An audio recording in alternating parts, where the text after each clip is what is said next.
Let me make sure I got everything set up right. Hmm.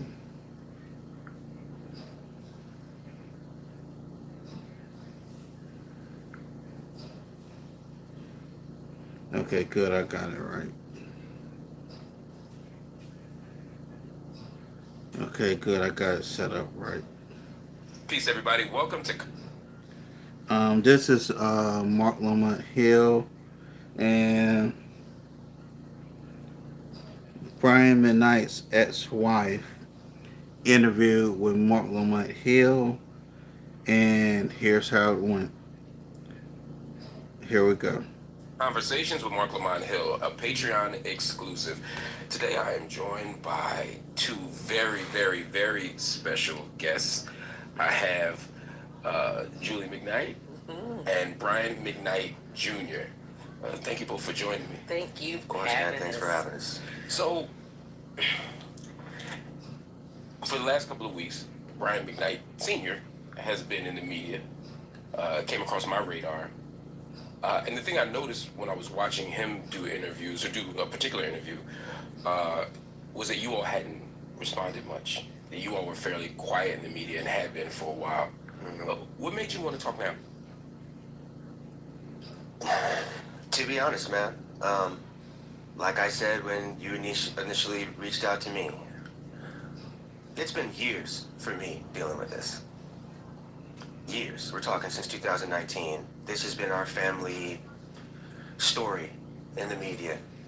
And I have said pretty much all I've needed to say about it. Do you know what I mean? It's really not things that I necessarily even feel, for me personally, I need to rehash anymore. Um, but with this new set of things that have been. And by the way, this even though this is an interview with the wife, I'm also going to try to go live tonight with the interview with Brian McKnight and Anton himself. So stay tuned for that one. Said and the way that it seems like this is going to continue to play out if we don't say something is a big part of the reason why. And you yourself personally, I wasn't going to talk to anyone else. And to be even realer, it has even nothing to do with the spat that you and my father have. Me and my boys have always appreciated your point of view on things and the way that you handle your conversations and the way that you talk. Um, and that made a big difference on my decision to finally say something. Um, Everyone's gearing up for the holidays in a Chevy. but within the unfortunateness of this entire situation, I do think it's imperative for not only myself to not absolve myself of certain things, but to just open the door for a new conversation to be had, and not just between us, not just between me and my father, but now because we are in the public, it's with all of you as well and everyone. So I do appreciate the opportunity to do this, but I'm hoping it's the last time that we have to address these things based on things said by my dad.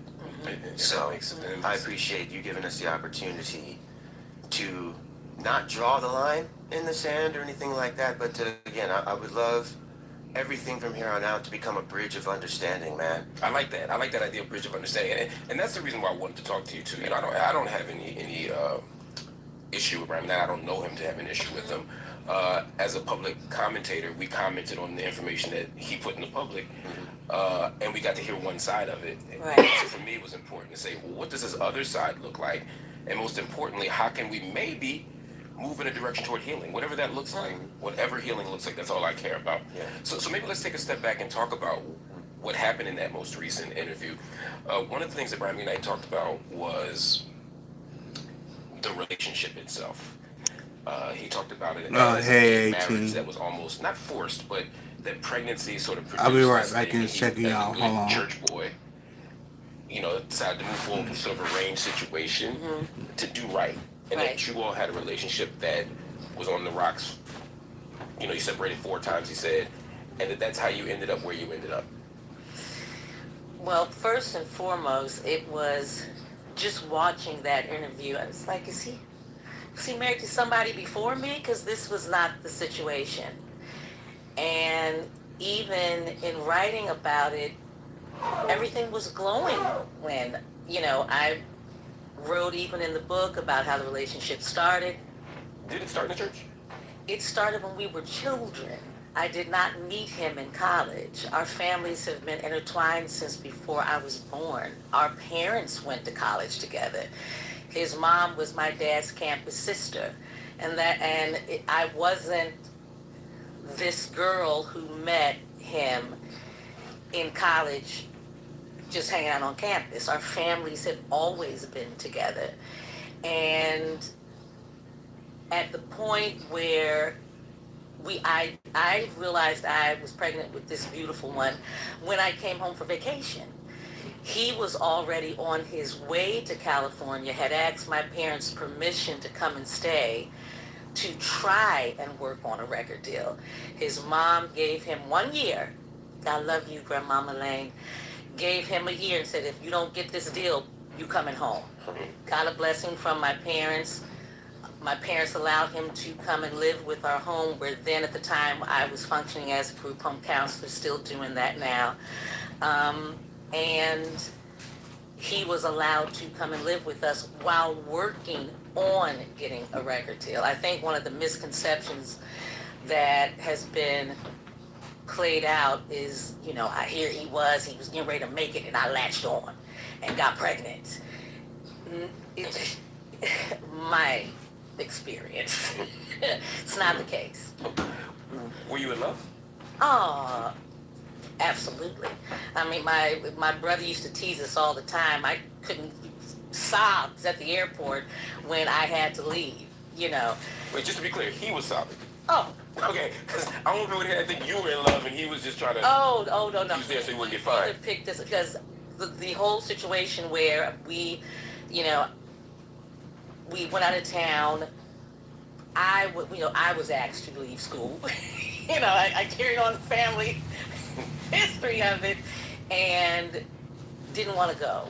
So he was, subsequently had to leave because I was staying at the boys' dorm and wasn't supposed to at this Christian college, but I was staying there in his room. So once they found that out, then we both had to go. But I don't think in any way I have ever been unclear about the fact that there were definitely deeper feelings in the relationship. Which is why it was so disturbing for me, because even the scenario of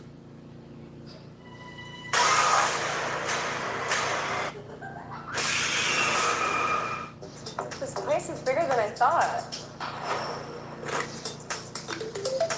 So we've only got 1 hour. Could you plan us a tour? I see you're at the Liam Museum. Shall we focus on traditional Korean art? Well, we are in Korea, so let's do it.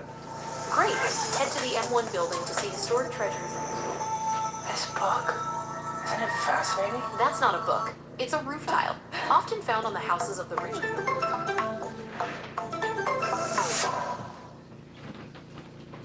I'm pregnant. Now here we are. My family, from my grandmother down, because we all lived in one house. My grandparents, my parents. I had 2 cousins there. We were, like I said, we were running a group home. And he came in, found a place to be in that situation.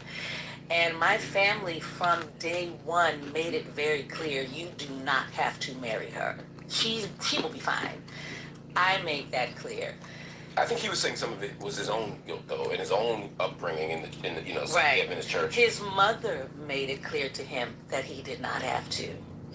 We all had a family conversation about it because she was so close to my dad. She was really like my dad's sister. And I mean, our entire families, and they discussed it. They made it clear. It's not what you have to do. Now, the discussion he may have had with Mom on his own, I wasn't privy to. But Mom was clear that that is not something that had to happen up until right before the wedding. Wow. So, and the reason, y'all, that this was an important talking point was because not just in the most recent interview that Brian McKnight did, but over the last few years, he's talked about his new relationship. He's talked about his new songwriting ethic. He's talked about a few things where he said, I've never had these feelings before. I've never done these things before. He said he'd never loved anyone like that before, or loved anyone. He said, I've never even liked, I've heard him say before, my partner before like this. It's not the truth. Is it? I don't mean to push it, but is there any way maybe y'all were feeling two different things? You know, people talk past each other in relationships. When I look back, no. I would love to say, you know what, in retrospect, maybe I was, I'm a 55-year-old woman. I'm very clear on if someone feels some way or not. Doesn't matter. The ages were thrown around a lot. Didn't make a difference. I was blessed to have come up in a home with parents and strong women, my grandmothers, my aunts. I was around women who made it very clear to me how to move forward in my life. And he spent enough time around my family where it would have been clear.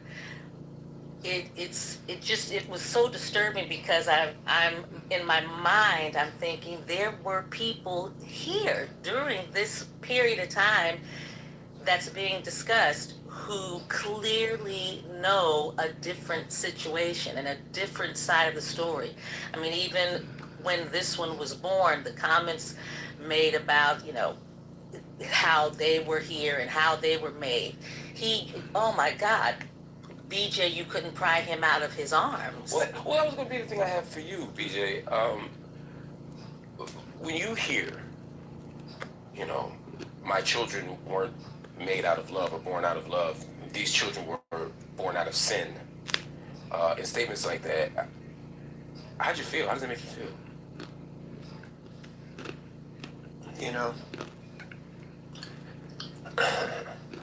It's interesting for me. To be honest, it's different. It doesn't sting. It doesn't hurt my feelings. Because I understand. As someone who has been in my own, I've gone through it all. I've gone through everything my dad has gone through in half the time. You know what I mean? I've got 3 children, 2 different women. My first 2 kids I had with someone I wasn't in a relationship with. Right. You know what I mean? I am able to put myself in my dad's shoes and say, okay, well, if you were 19 and 20 and you weren't ready to have a kid yet, I know that there had to have been conversations had around not having me. So, and from that standpoint, I can understand that maybe what he's trying to say out of spite and pettiness to hurt my mom may not necessarily be how he actually feels. See, I'm able to separate the 2 things. That's a generous reading of Of him. I get it, man. I've said many times through this whole thing that I think that I'm the person that could help my dad. Right. And that's not coming from a place of ego. It's not coming from a place of feeling like I'm better than him or smarter than him. No, I understand, dog. I've been through it. And I've managed to keep my integrity through all of this, maintain honesty, as well as I can as a young man trying to figure himself out and do things. I've made mistakes, especially in relationships. A lot of which I learned from seeing the relationships around me, as we know how it goes with conditioning and generational things. So it's just like, I've had a lot of time and self-work on myself to reach that level of being able to not just have it hurt my feelings. Does it hurt my feelings? Of course. I'm not going to deny the fact that hearing your father say these things publicly, is where it's an issue for me. But like I said years ago, me and my father have been way past the father-son role at this point. It's time for us to have a conversation as men. Absolutely. I've always been willing to have that. Is he unwilling to have it? I don't think he's ready to have it yet. And that's not a jab at him. Well, let me ask you, directly though, have you tried to have? Oh, 100%. 100%. For years. And when you reach out, just to be as fully transparent as possible, because that's what I plan to be today. Yeah. My father told me that the only way that he would have the conversation with me is that if I went online and told everyone that I was lying about the initial post that I made back in the day. was it 2019? 2019, Yeah. yes. And if you aren't familiar, I made an Instagram post back in the day Here's an easy couples photo shoot idea. Have the first partner put their face very close to reflective water and then use the panorama mode on your phone and rotate down until her face is. I mean, pretty much saying that, yeah, no, I do. It was simply stating, essentially, that I do not dig the way that you're treating my siblings. Did I say he abandoned us? Did I say that? All of that became misconstrued through all the BS. And then within his responses of not really knowing what to say and obviously not having someone on his team tell him that maybe take a beat.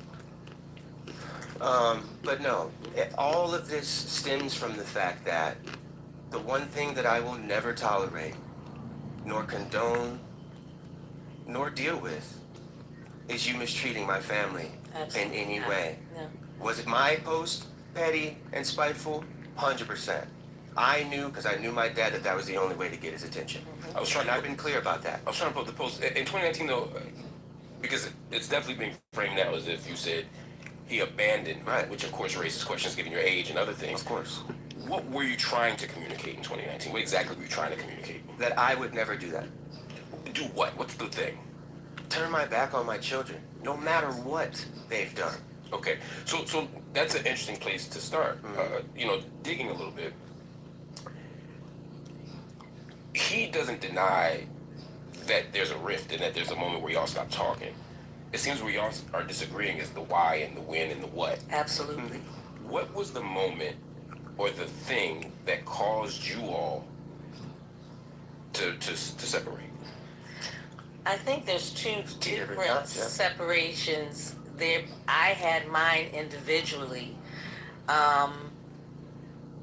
My sons had a different one. When was yours? Mine was when I was not going to tolerate his girlfriends anymore. That was the last straw. Yeah, there were During your marriage? During our marriage. There were multiple separations. It was presented that there were a bunch of separations because we just shouldn't have been together. Yeah. And it was rocky from day one. Absolutely not.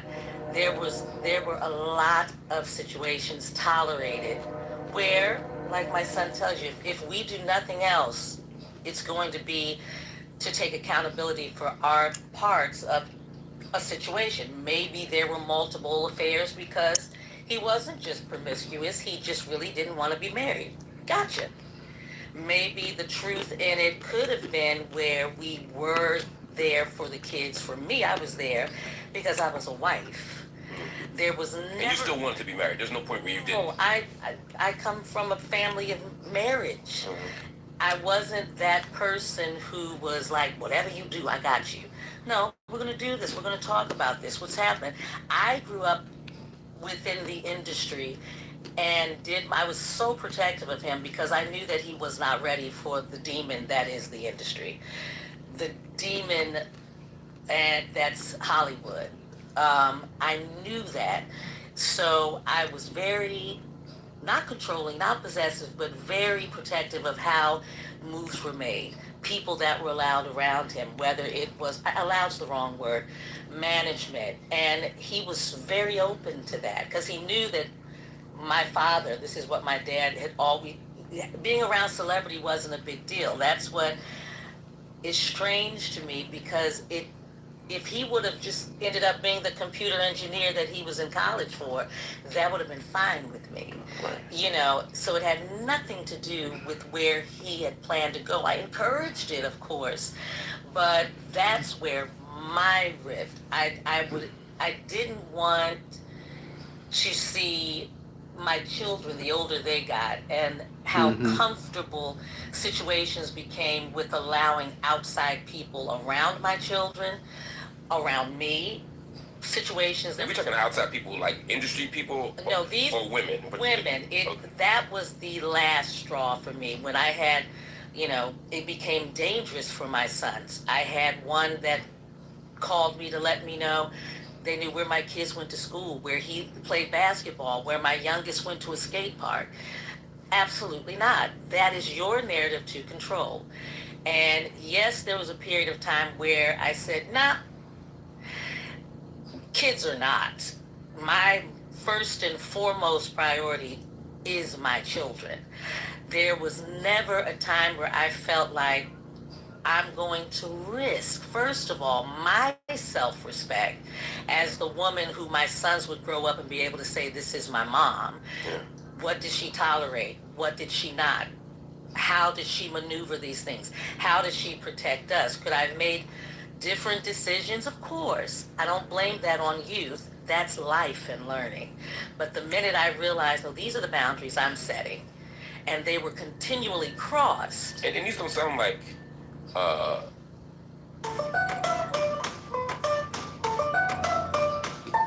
thought I had fatty liver disease. unconventional boundaries. You're saying we're married, no girlfriends, or if you have them, have the girlfriends leave my kids alone. No, at the time when we realized this is when you were at like what was my break. Yeah. You know, it was when I realized, okay, this is clearly what you feel is going to be the case. So I'm going to go on it. I'm choosing to go. Got it. And when I was asked to come back, okay, so let's work on this. This is your husband. This is your kid's father. We can work through this. I get it. It's a lot. You got a lot getting thrown at you for somebody who was the quirky, eccentric one at school. Now suddenly you're everywhere and you're huge and you're the next big. I get it. I got it. I got you. You got a safe space. This is home. This is where. So the narrative that there was an aggrievement that I'm doing this. Never wanted to do this, but since this is what you chose, this is how it's going to work. There were diapers changed. There were bottles fed. There were lullabies sang. There were, no babe, you stay asleep. I'll grab the babies. I'll do. That is what the dynamic was. Well, that's actually good to hear, and I'm not surprised by this. Nothing about him seemed like he was not a good father. No, I mean, he absolutely, even those years where there was a separation during my pregnancy with Nico, and it was by my choice. Yeah. Because absolutely not were things going to be tolerated while I'm pregnant. The stress of it, raising my son, I need to be present for my older one. He was only 2.5. I couldn't be that mother that was, I'm not, following you around to make sure you're doing what you're supposed to do as a grown man in a marriage so you can go handle that. I need to be pregnant right now. I got to deliver some babies. And that's when the choice was made on his side. Let's come back and let's make this work. This is my family. The exact words, I want my family back. I want my family back. And I was like, oh, that's all you got to tell me, Jack. We're moving, son. And that's. Do you remember those days? Were you happy to be back? Of course. Yeah. I remember everything, man. It's just the one thing my dad forgets. Right. When your parents divorced, what was it like for you when you knew it was over?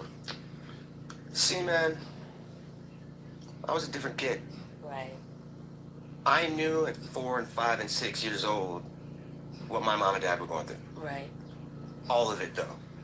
Deep things I probably shouldn't have Like known. the other women too? Oh, of course, man. It's like, that's what I mean. There's so many layers to our dynamic as a family. To take certain things said at face value really discredits, like my mom said, every single part of this that's gone on. Right. And especially when it comes to me and, of course, my brother now. The things that have been said about us even are just like, they're just petty and spiteful. So let's talk about that, because I've heard your break.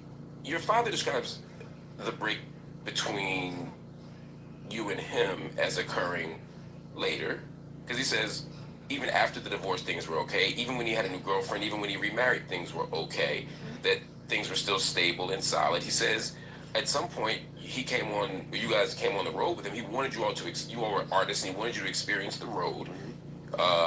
He wanted you to know it was like to play in front of crowds and to also have to get up early and do all the things.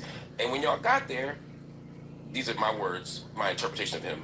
He said y'all were a little entitled.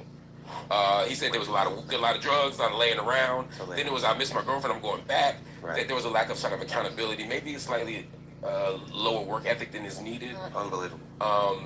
That's the gist. That was my takeaway from him, and that he got tired of babying y'all also. So Hilarious. what do you say?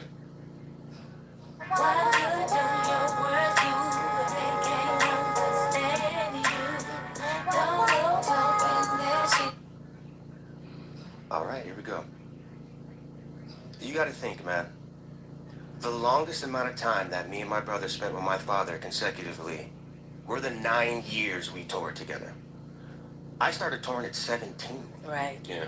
All right? My brother's 14. Hadn't spent any time with my dad like that yet. Me and my father had a special relationship because I played ball. So I got to hang out with my dad more just because of that. Let's start there. I turned 18, I moved right back to LA. I don't tell my mama, I don't tell my brother, nothing. I left them for a year to go be with my dad. Barely saw him then. Did he encourage that move? No, he didn't even know. And I still think to this day that one pitiful movement on my part changed the trajectory of a lot of things, but that's a different story. But me and Nico, we worked our asses off, man. Like, I don't care what my dad said. We loved it. We got to tour. We got to travel. We got to learn a lot. I watched my dad open and close a show every night. I loved it, man. It was my favorite time of my life was doing that with my father and my brother. And we worked hard together. We worked very, very hard. Lots of early mornings, lobby calls. We were never late. I ran the sound checks most of the time before my dad got there. You feel me? Did we party? Did we hang out? Of course we did. I was 19 years old in the Cayman Islands chilling. We smoked weed. To talk about us as we are drug addicts and all that, we live in California, in the valley, and we have money. I think you have to. Entitled. We were young kids just like all of y'all. What the funniest thing about this, like I said to my grandfather the other day, is the thing that the way people would tell me what they would do with my life. Right. The way that people out there, because of the things that my dad has said to us, it's astonishing to me what people think they would have done in my shoes, particularly. I can't speak for my brother, and he's not here to speak for himself anymore. Right. So the things that have even been said about him as of late, those are things that, again, Absolutely not. our break with my dad came way later. It's interesting that you said that Grandma Elaine kicked Dad out, or didn't kick him out, but he told him he had a year. That's what he did to us too. Now it makes sense. I never knew that. Yeah, he said he got you an apartment, paid for it, and said you got a year to get this Let's thing stop together. there. Yeah. Let's stop there. And this is the last time I'm talking about any of this. So everybody knows. I was already 23. 2 years prior to that, me and my brother were looking at houses. Right. This is back when you can get a crib in Porter Ranch in LA for $2K a month. We're talking 15 years ago. We were looking at houses based on promises and just promises that we were made about what we would get if we did the last tour, which we had already decided that we weren't going to do because we were becoming a rock band, and my brother had just had surgery on his hernia. Couldn't even travel without being in constant pain. And still did. And we still were doing it. Still getting begged to fly out. Still having to do it. You know what I mean? So that's why when I hear stuff like we were just a couple of young, entitled, drug addict kids, when? I made more music. We did more for him during that time. I produced and mixed the last of those 3 albums he worked on at the crib when he lost the studio. When he had all of his gear, legendary gear, sold at the crib because he just didn't care no more, just didn't want to make no more music. And then this is what was going on at the time. He ruptures his Achilles. He's doing all the beats. He's going through his midlife. He'd have been my age then than I am now. We saw it happen. Let me show you how your pussy works song. You know, all of that was that same period of time when he lets me and my brother and my best friend do the theme song for youporn.com, and they bring a bunch of porn stars to the crib and have us shoot a music video, and he leaves us there with his handlers, and they allowed us to do this. But we were entitled drug addict kids. Where was the parents that were with us, around us? My mom's in North Carolina and only found out about all this when we told her. And how old were you at the state? How old were you? 20. Now, there are people who are going to say, you still grown. My brother was 17. He's That's 17. grown? 20 years old? That's grown? Again, I would love to see what y'all would do in that situation. I was 20 years old. 20. Yeah. And we weren't sheltered kids. No. This is the flip side of the thing I want to talk about too, and I'm glad. Another reason why I came on here, so I can go ahead and lay this out there, man. We were not these little spoiled rich kids as we were presented out to be. My dad don't even know the kind of things and the kind of stuff that I was into as a young kid. I grew up in Raleigh, North Carolina, 30 minutes from Durham. You feel me? I hooped with real niggas all the time. All my homies were hitters, and that's real. My Arab homies, you know what I mean? I grew up with people that really, really were about that life in a lot of ways. And I was accepted because I hooped. And I come from a family of real niggas too. All my uncles are G's. My dad knows these things. All my dad's people that he came up with out here, the people that protected him when he was out on the west side. Absolutely. Those are my uncles. And my uncles extend outside of our blood family, man. That's just how we move. There was never a time that even me and my brother treated people like we were entitled. No. We were never those kids. We didn't hang out with the celebrity. We don't have celebrity friends. Most of the time, them niggas didn't like us. Because we didn't care about a lot of that stuff, man. We never cared about being flashy. We never cared about stunting on people. Me and my brother wanted to be accepted. We spent so, especially my younger brother, Right. as the quote-unquote black sheep. You know what I mean? So that's why, yeah, those things hurt because, again, it's spiteful, it's petty, it's also narcissistic.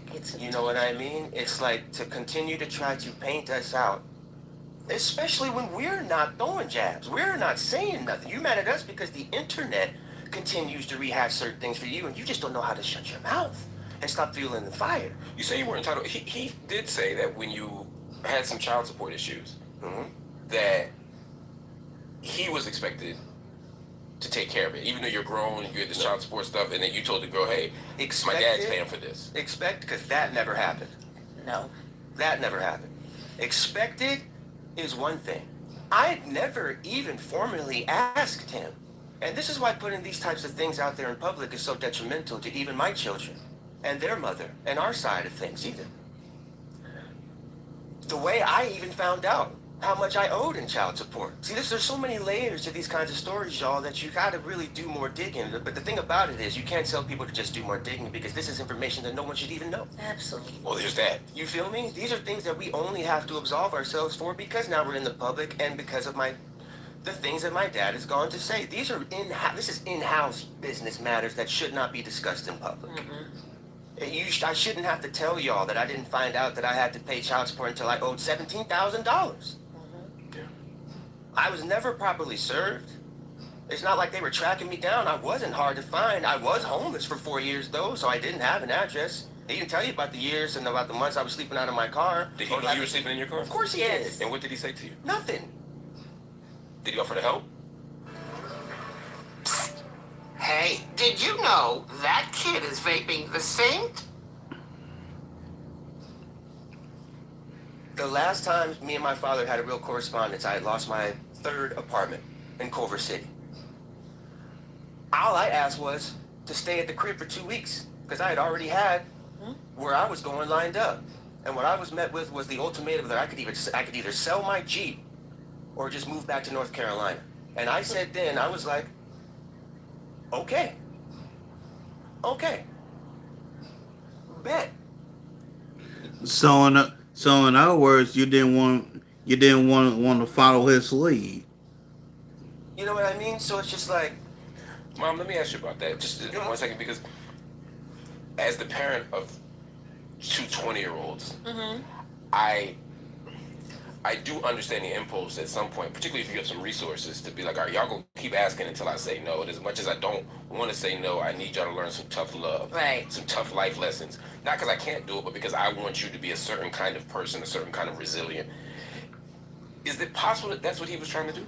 No. Nope. Because a lot of things always would come with conditions. Even in situations that he and I had to try to negotiate things with. Well, if you do this, then I'll do this. Till it became a point where once again it had to be very clear, no, this is what you are going to do. This is what you said you would do. This is what you're supposed to do. And just to piggyback off of my son, there was a clear plan set in place in our divorce. Um, my vision was always, I don't need bags, I don't need purses, I don't need this, I don't need that. My mind is always based on legacy. My children, at the time my grandbabies weren't here, but we're a family. So things that I set in place in our agreement were things to set up protection because I knew who I was dealing with. There, and once again, like my son says, these are things that he opened these things up. There were accounts that were to be set up so they didn't have to go to anyone. There were trusts that were set up. There was an agreement that I put a clause in on my boys saying, you've got to this age, you have two choices. You can say, your mommy, dad, mom, I'm going to school, or bring us a business plan. They were young, 13, 14, 15, 16. They were clear on this. Bring us your business plan. I knew they wanted to do art. That's what we are. We're a creative family. They're not just, that was what I knew. They did that at 14, 13, 16, 14. They were writing, they had a catalog of music, amazing things, set their own meeting up for a distribution deal as teenagers, brought the deal home, proud of it. We're thinking that there were these funds that were set aside that would be released to them at their ages to do their business, handle their lives. That was the agreement. Y'all came up to that agreement with their dad. With their dad during the divorce? Yes. Okay. And they did that, did the business plan, presented it to them. They were told, I can get you a better deal than this. Because that's their father. Of course they're trusting what he said to them. Yeah. It did not happen. Subsequently, finding out that the accounts were never set up. Oh. So everything that they were told, they did what they were expected to do. He and his brother, as young teenagers, because my thing about this is this: I'm not that mom. I'm raising men. I come from a man family. My father is a man. My brothers, I know what that means. And of course I'm their mama. Yeah, but I want you to be, let's do this. You're going to handle this. I'm going to teach you how to set yourself up in your life where you are also working towards what your goals are and having the responsibilities that you. And I got a problem with that. That wasn't your job to make them into men. That was Brian's job. Your problem is, it sounds to me, you didn't want Brian to do his job. Need to have. You're not just going to ask for this money because I'm entitled to it because my dad makes it. You are honoring what you said that you would do. He and his brother, as young men, as young teenagers, when we sat together, we talked about that, and my boys got on it as young teenagers. We're not talking about what was expected of them after the fact. They were hoodwinked and bamboozled into thinking that when they reach these ages, and if we do what we are supposed to do, this is what we're going to be able to do. They not at any point wanted to ask for anything from anyone. Mm-hmm. They thought that if we're doing what we're doing in our lives and this is going to happen, then to just find out that it wasn't there. So now you got to come do this. They loved it though. I was excited that they're on the road. I loved it. They did get the experience. They did get all of that. But at the end of the day, at no point is it a situation where, and I can't speak for them, but like I said, piggying off of them, they wanted to work. When they realized that we wanted to take a different direction, that's what they wanted to do. But no one knows the full anything. They had been working hard. Like he said, all of the equipment, all the old equipment, they got to work. showing that this is what we want to do. And they presented it, and they were right there on target with what they wanted to do. When you found out that the accounts had never been set up, I lost my mind. well, I was gonna say, did you go to him? Absolutely. What did he say? He said, I'm not giving it to them because they should have went to college. That wasn't what we agreed on. Yeah. That's not what we agreed. I mean, he told us out of his own mouth that. I'll never forget that day. What exactly did he say?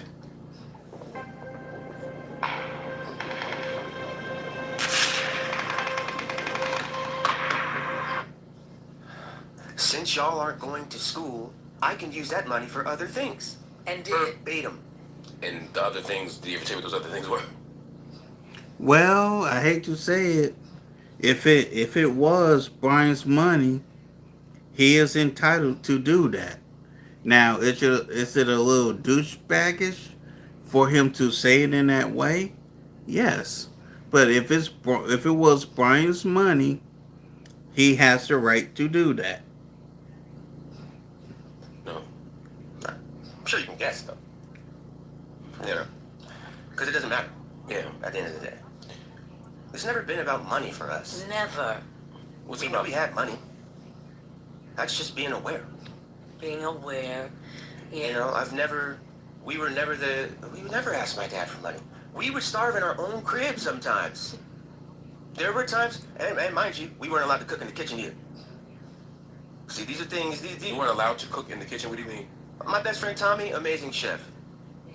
Before my dad would move whatever girlfriend he had at the time in the crib, there was always a new set of rules when he was in a relationship. Hmm. So that's another thing. It's just like, come on, dog. If we were those kids, we hated asking my dad for anything. I still have a problem asking for help. I haven't had to ask for help as much as I've had to ask for help in this last year, and it's been the most transformative thing of my life. Yeah. Because it's only when it's only monetary. It's only that's what sucks about it. Because it's only. Do you fear rejection because of the I parental don't situation? fear rejection at all. So why is it so hard for you to ask for help? I think it comes from the, man stuff, what society says being a man is supposed to be, and being strong, and I've struggled in silence for a decade because I didn't want to have to ask for help. I wrote down a quote from the interview because you were talking about sometimes not having money.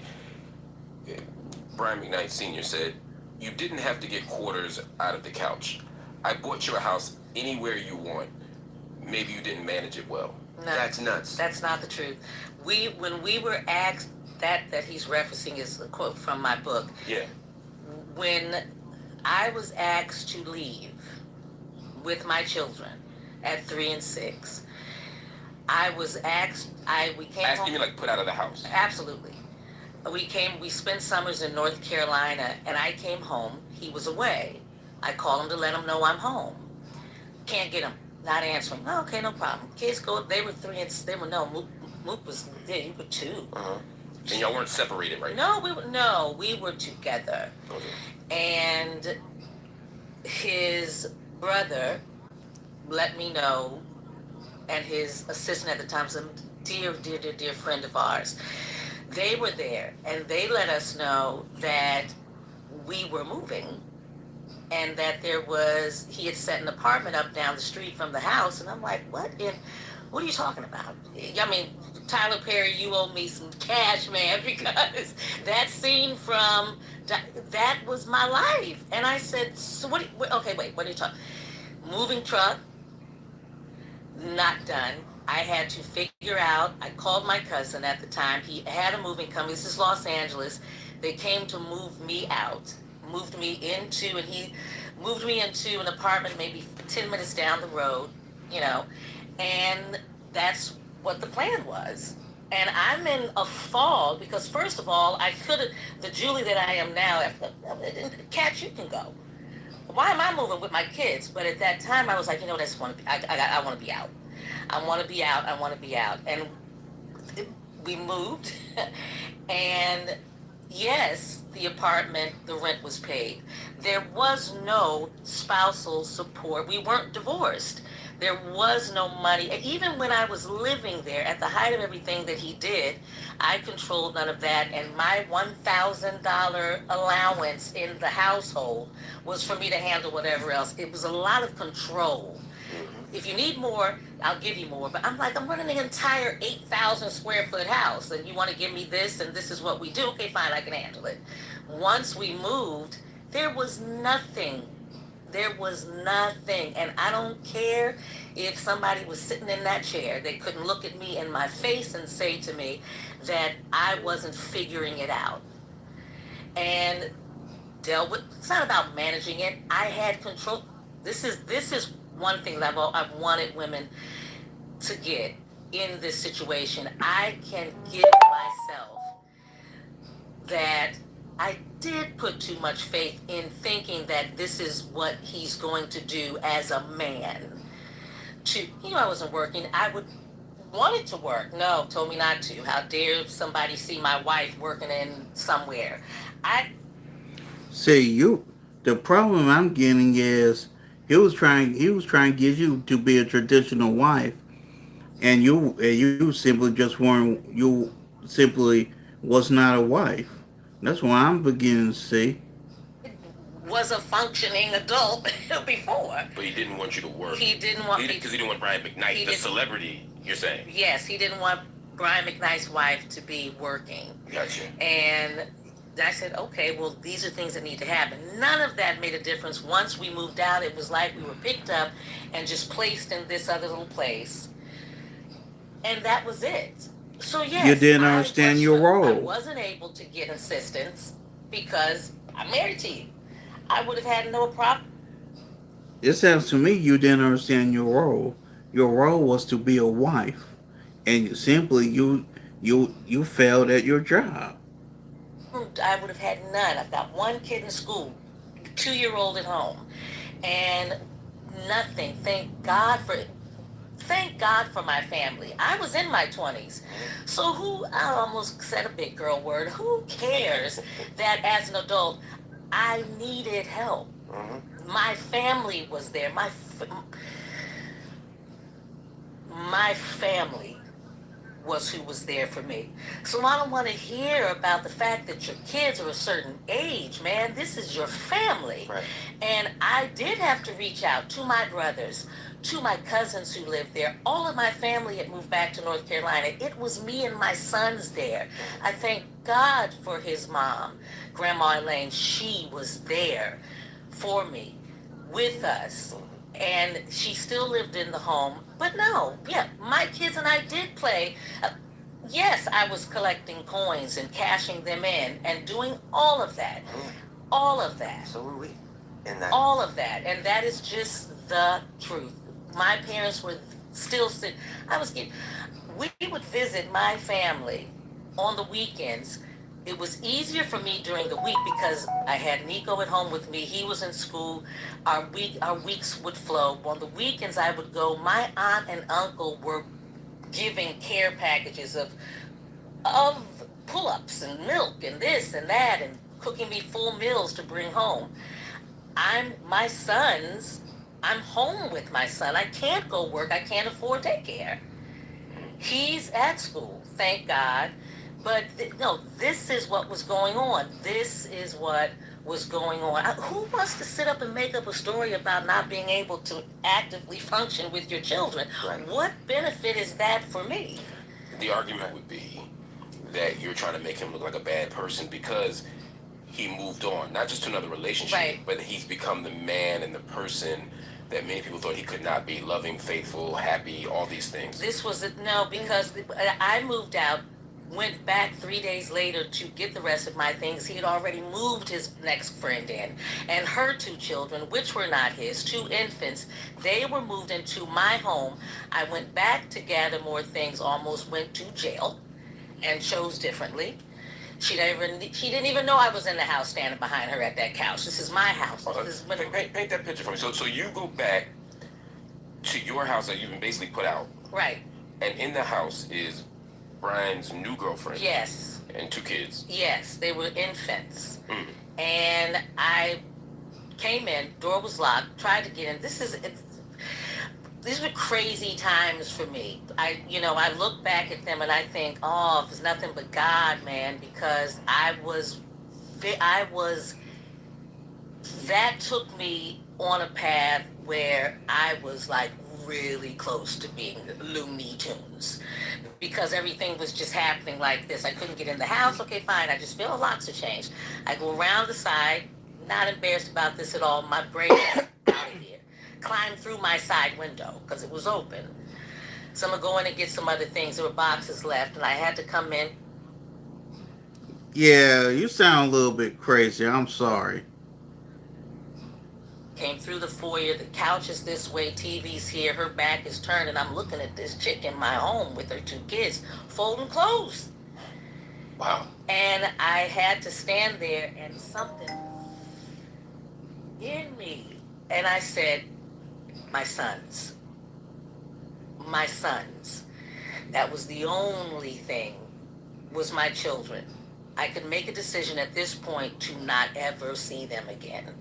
And that is not what was going to happen. So I just walked out the front door. That was it. And at that point, I was done. Done. Something in me changed. I got lighter. I went back to school. I started another relationship. I was done. I was finished, and it wasn't anything bitter. Right then, something in me said, "You know what? We were chilling. This is not where he wants to be." We were chilling. And that was some of the most fun. Those few months. I'll never it was the lightest and most refreshing time in our lives. I was a better mom. I wasn't, it took me a minute to, my family did kind of have they would tease me because I took up, a bit of art class and, just kind of found a way to decorate my Alizé bottles all over the house. But I was working through some stuff. I'm Drinking and painting. handles, and they were drinking, little paper maches. But I worked through it. I became a healthier mom.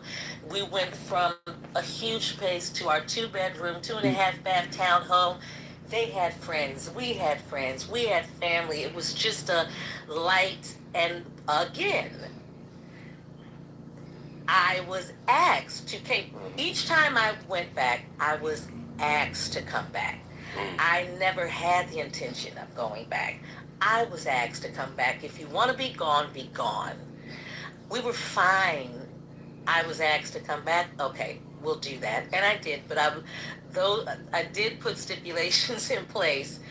And once I saw it being the same, that was when I decided I'm leaving. I'm filing for divorce then. I did. And as a kid, you're witnessing all of this. I've seen online, I don't know if it's true or not, you saying that there were times where you all were left with almost the evidence of your dad's girlfriends and relationships around the apartments and stuff like that.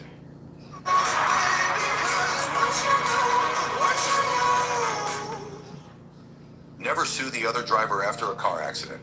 There's a better way to get paid a way bigger check without having to go to... Man, all I'll really say on this particular thing is there are certain things as a kid you shouldn't find.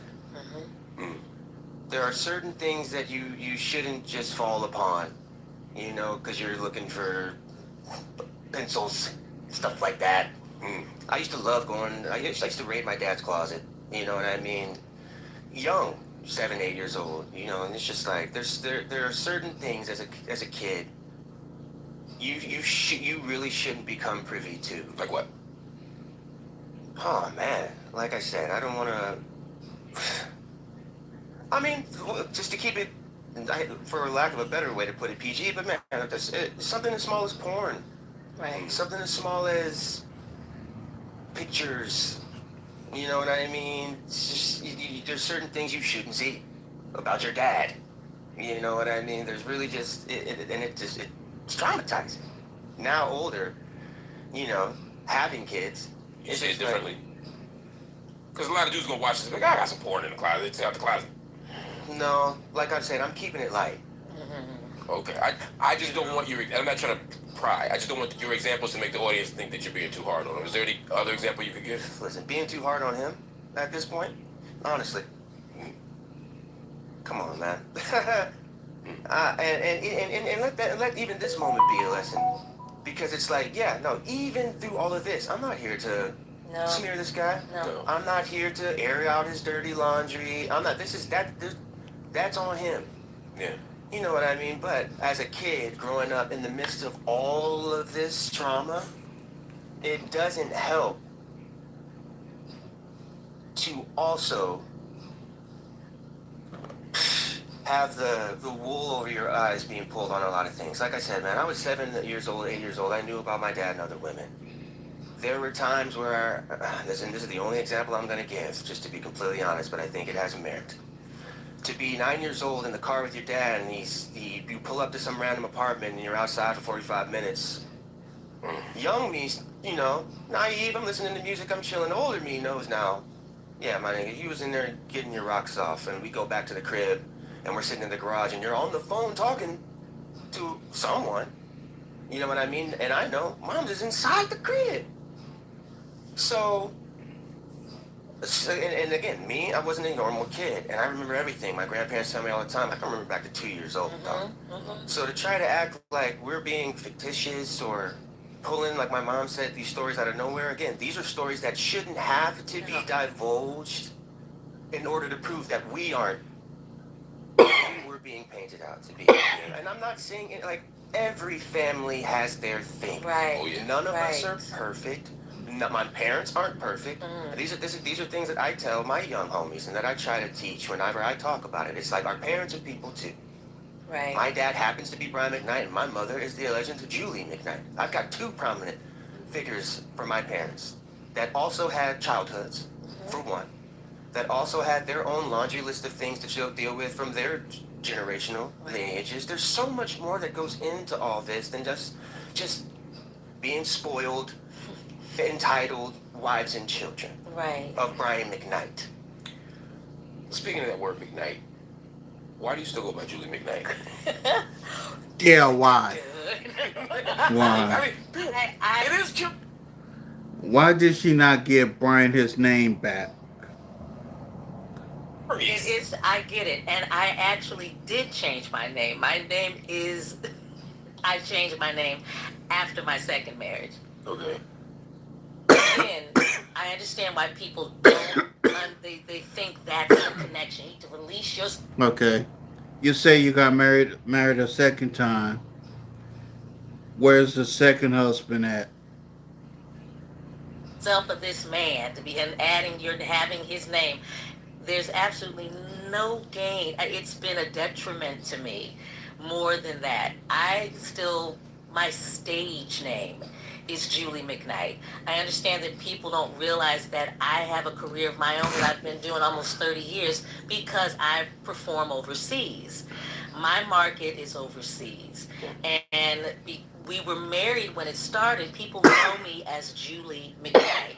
For I don't call them fans. For my folks that follow me, for them to suddenly need to find Julie Johnson, it doesn't make any sense.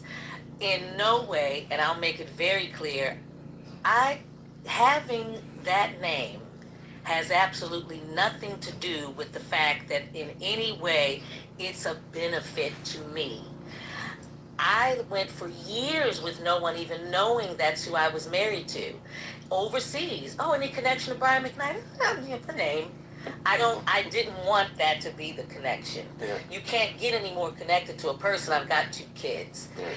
I don't need that name to be, I'm not being spiteful by. He says it's disrespectful. Yeah, that's what, yeah. Which is narcissism. It's not, right. That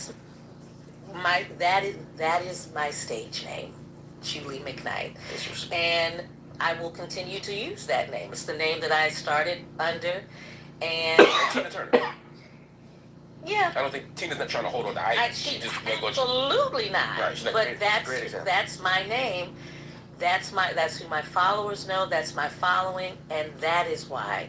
But my name is changed. Got you. It's changed. Understood. I want to pivot just a little bit, and this is heavy, and I want to first just acknowledge the weight of the loss of Nico. For all of you, not just you two, but Brian as well. I can't imagine what it's like to lose a child. I've lost siblings, but never a child. I can't even imagine the pain of what you all have been going through as a family. When I heard Brian Sr. talk about the timeline, there were some things that I thought were worth at least discussing. Absolutely. Yeah.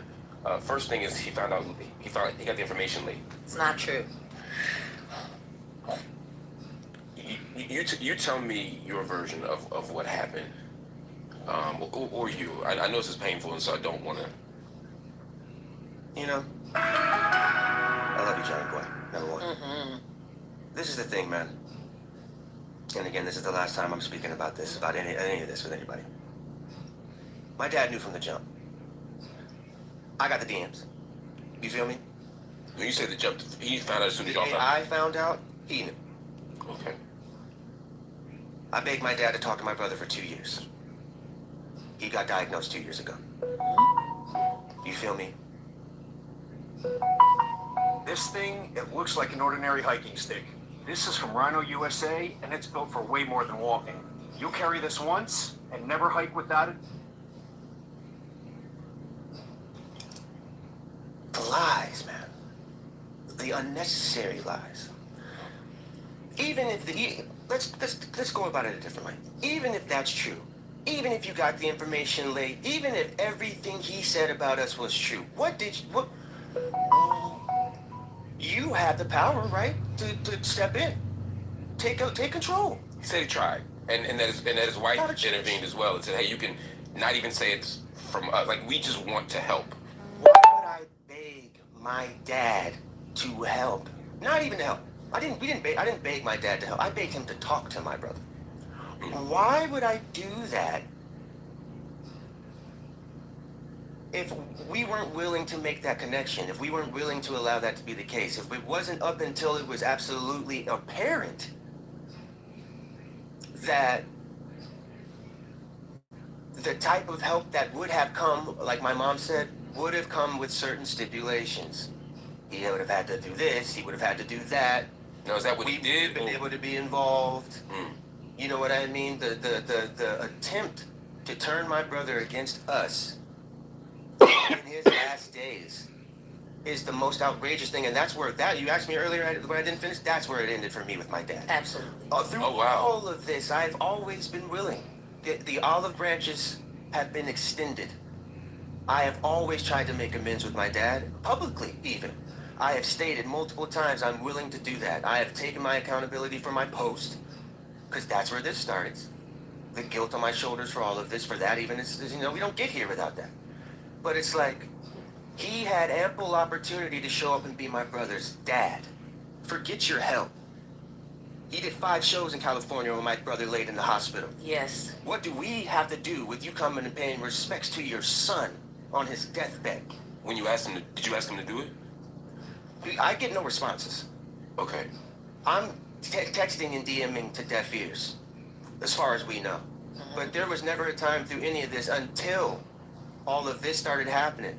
And even still, all I asked him to do was talk to my brother. Right. Talk to him. He's begging for you, dog. He's begging for you to talk to him. And I'm gonna take this one so my mom doesn't have to, because we discussed this whole thing. As far as even that, him airing out my mother's voicemail and all of that in the midst of all this too, without any context of how we got there. It's just like, come on, bruv. One of the darkest and coldest and most disheartening memories of my life is the day my brother calls me sobbing with all that he's going through, looking death in the eye, to tell me I'm right about telling him not to call my father. Because I knew what was going to happen. Because I knew where my dad was. I told him, man, Dad is gone. Dad's gone. All my brother wanted and needed, asked for, was my father to tell him that he loves him. And my brother responds to him, or my father responds to my brother that I can't arbitrarily say that I love you. Right. This is the man that was so willing to be there, that was so willing to help my brother stay alive. I'm sorry, I have to ask that again because that... No, you heard it right. I can't arbitrarily tell you I love you. My brother's dying of cancer. This was the first time he was terminal. First time he This was was terminal. before his wife, Carla, saved his life. Absolutely. Cold calling doctors. Yes. My brother was a Valley Presbyterian in Van Nuys, dying when this was happening. I had to walk from my apartment in Sherman Oaks. I had to walk to the hospital into that. Because I'm working, mister. I don't have a job. I don't work. I don't do nothing. So that's why I get hot. I tried. I told myself. I mean, I'm not... This is passion. Yes. This is, you know... I've always looked at me and my brother and my father as kings. Lions. When we and my brother grew up as men and my father realized no more that he could look us in the eye and lie to us because our awareness and our intellectuality was too strong, that's where the divide starts. And even through this all, I've still been willing to embrace as men. But you got to be able to meet me where I'm at. Your father said something that stuck with me. It was honestly the most enduring memory I have from the interview that he did. He said he believes that Nico's death was preventable and that you all martyred him.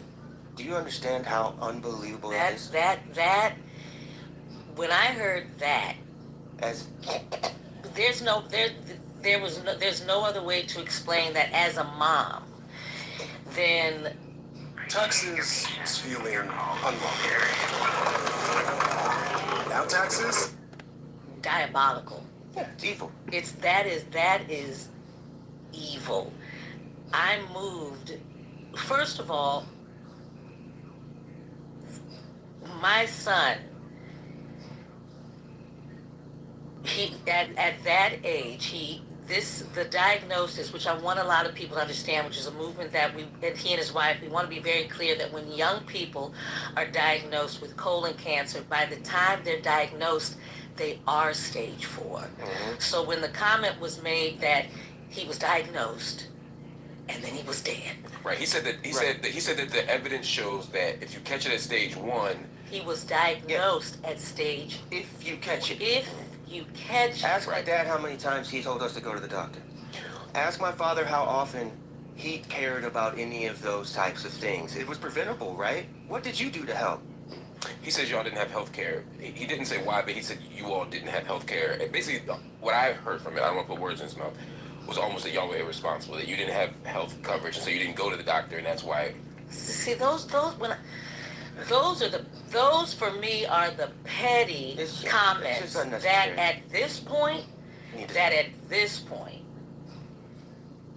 it absolutely belittles the amount of work that my daughter did. Oh my God. Once the diagnosis was made. Young, healthy, I can't speak for what my son and his wife as adults were going through in their household and how they were running their affairs. Responsible people, them having the type of health care needed or not to adequately care for someone at stage 4 cancer is totally different than they didn't have any. Right. So all of the work that was done and all of the family and the reaching out that got him to the point, you can't just toss out that he was that sick.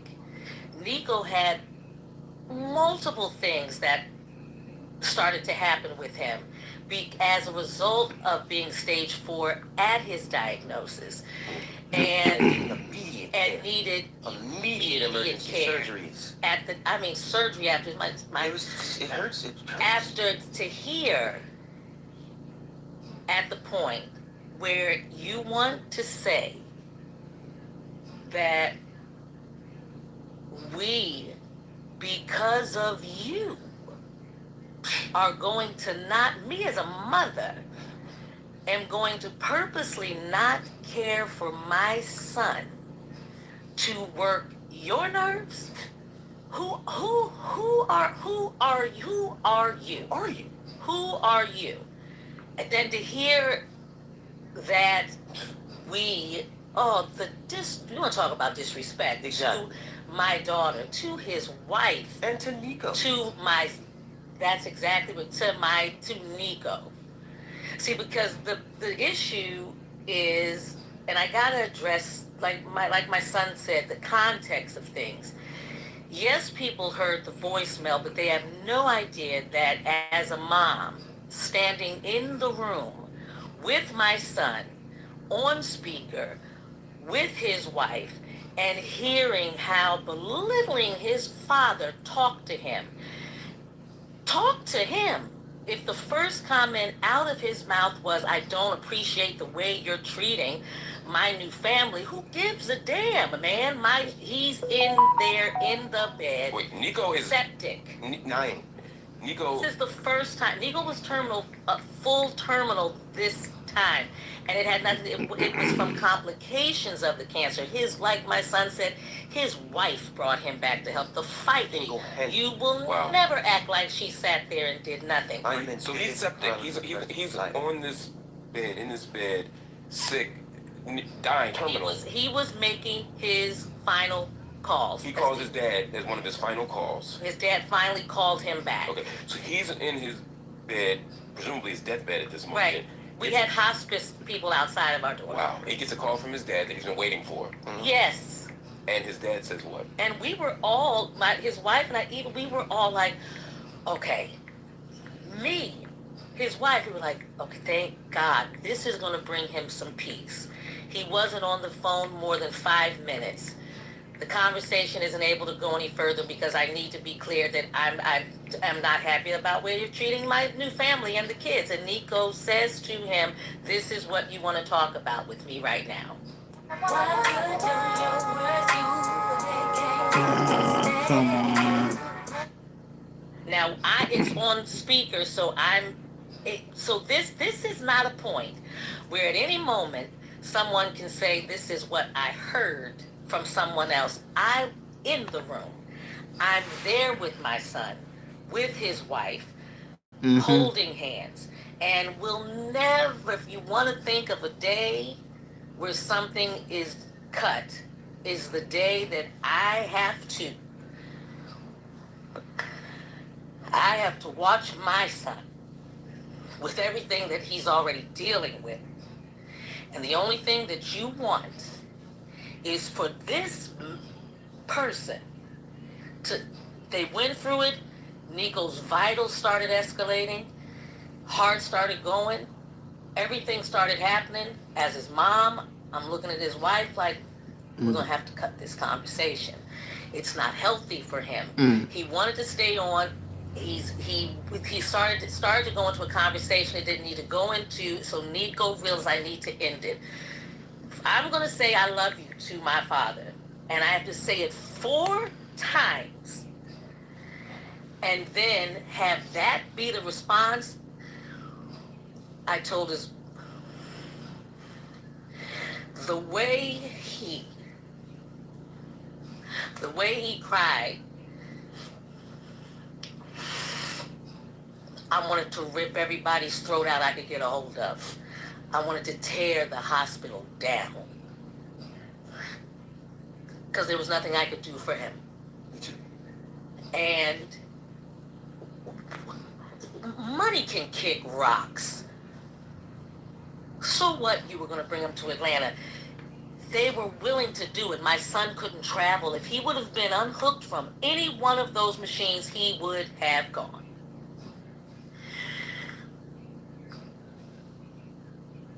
To say that we didn't do, his wife didn't do everything she could. To say how fierce it got, the times that we sat and had to continually hear, he won't eat. This is it. And I know that it'll turn into, well, you didn't tell him, he should have known. Has nothing to do with any of it. Has absolutely nothing to do with it. It has nothing to do with you. Right. Nothing to do with you. The voicemail, yes, it was left. We went through that. We hung the phone up. I said to my daughter, I got to give respect to her as well. I talked to my daughter before we even came, and I said, your husband and your respect that I will give to the two of you in your relationship, I can't speak on your part. Things I was there for. Through his starting his chemo, moving to a new hospital. This was his wife. 100%. And to act like there was nothing done and that they were irresponsible. I mean, you got to get out of here with that. We hung the phone up, walked out, called my son. Not 2 hours later, Nico and I received it was the worst text message from him. He only sent it to Nico and I. Even after that conversation, he sent it to Nico and I. And it was horrible. This is from him. What did he say? How Nico was dying because of us. Right. How Nico was, how he is so sorry that his brother and I were brainwashing him into, and that he was going to, as a result, die from that. How they were there to help, and we are brainwashing him. He said, yeah, I guess all that mama bear bullshit is for show. He wrote this to my son and to me. Of course I called. Of course I called. He's not going to say that the conversation happened before. Of course he's not going to say that, because that would make him an asshole. I have to look like, he has to look like I was doing everything. I'm dealing with some crazy people here who hate me so much that they're going to allow my child to be sick, to not deal with you. So absolutely I called. Absolutely I called. And he knew not to answer. And I meant every word that I said. If this is the way you are going to help him, don't contact him. Don't do it. This is not you helping to heal him. And so, if you want to be clear, the fact that he chose to no longer reach out is the fact that you weren't able to control the entire situation. You can't control this. There would be absolutely no way to hear out of someone's mouth, as my child's mother, that some other woman wanted to care for him. That takes his wife again out of there, and everything she did for my daughter. Carla's the saved my son's life. On another level. She saved his. She deserves every bit of respect, every piece of it. Mm-hmm. She kept my son alive. He was already. We got another year. We were blessed to have another year and a half to see them get married. Right. You know what I mean? That part of it. Today, let's play a game with US Bank. I'm going to ask you some questions. They're going to start off easy, and they're going to get harder and harder as you move up the court. All right, your first question is, what's your financial guilty pleasure? Well, probably the $8 iced coffee that I get every day. Every day? What's one thing you've learned? If you need, find another reason to make yourself look better. Exactly. And if some of these other little dumb things that, like my son said, had to eventually be addressed, if our point was to make ourselves in any way have any no gain from this, none, no gain from it at all. If it was about that, would we have been out and about just all over the place? We're talking about things from years ago. Why now? Because now it has to be addressed. And the last thing that anyone will remember of my son are any of the things that he wants to talk about. Period. Any of the things that he wants to talk about, that will not be my child's memory. It will not. It will constantly be that he was a good man. Constantly, he was the best. He was he's an amazing husband, son, talented, one of the top photographers in the game. Talk about that, man. Genius. Talk about that. Genius level. Genius. Talk about that. You want to talk about that, his life and the consistency of it and the totality of it is that he passed away from cancer and no one helped him. That is not the truth. I have no reason. It's despicable. It's It's evil. It's evil. It's evil, and that It's evil. at this moment, To not want to act so, to not act like you're holy in some way. I'm not rocking with it. no, absolutely not. You choose my son's birthday. Hey, stop talking. Just stop talking Talk about to me about that birthday thing because this. That is not the truth. That is not the truth. There has been no judgment. I am able to say that. Because the public narrative is that there's a defamation suit that he won. He did not win. There has been no judgment. The case is pending. I, at this point, have submitted more documents to case than even the other side has. I want it over with. Because this is an. Wait, so what's he claiming? Because was it 8 million? There has been no call from a judge. There has been no settlement awarded. So what's he referencing? He's referencing some. Who knows? So this isn't like one of those legal technicalities. You're saying Absolutely not. You're saying just he hasn't won. No. Okay. We have not. I. Because when you go on the internet, I hear your voicemail. I see the image. I see him celebrating. He looked a little. The fact that he did that on my brother's first birthday of passing should be where this all ends. It should be where it is, and the fact If that is not doesn't true. prove the narcissistic strategy behind just trying to be a dick, clicking your heels on the internet. What the So fuck? What's bizarre. wrong with you, bro? It was scary Word? bizarre. Does that seem like someone that y'all should take as a credible source of information with all things considered? I beg y'all, man. Please, I do. Dig a little deeper. He put the case. He put the. If you want to go back to the post, the case number, he posted it. It's public. You can go. You can see it. You can see where it's pending. You can see where it's only pending because it hasn't been closed. Okay. Wow. You know, y'all, the emotions are a little heavy. Let's just take a quick break and reset. I want y'all to take a second to breathe. So,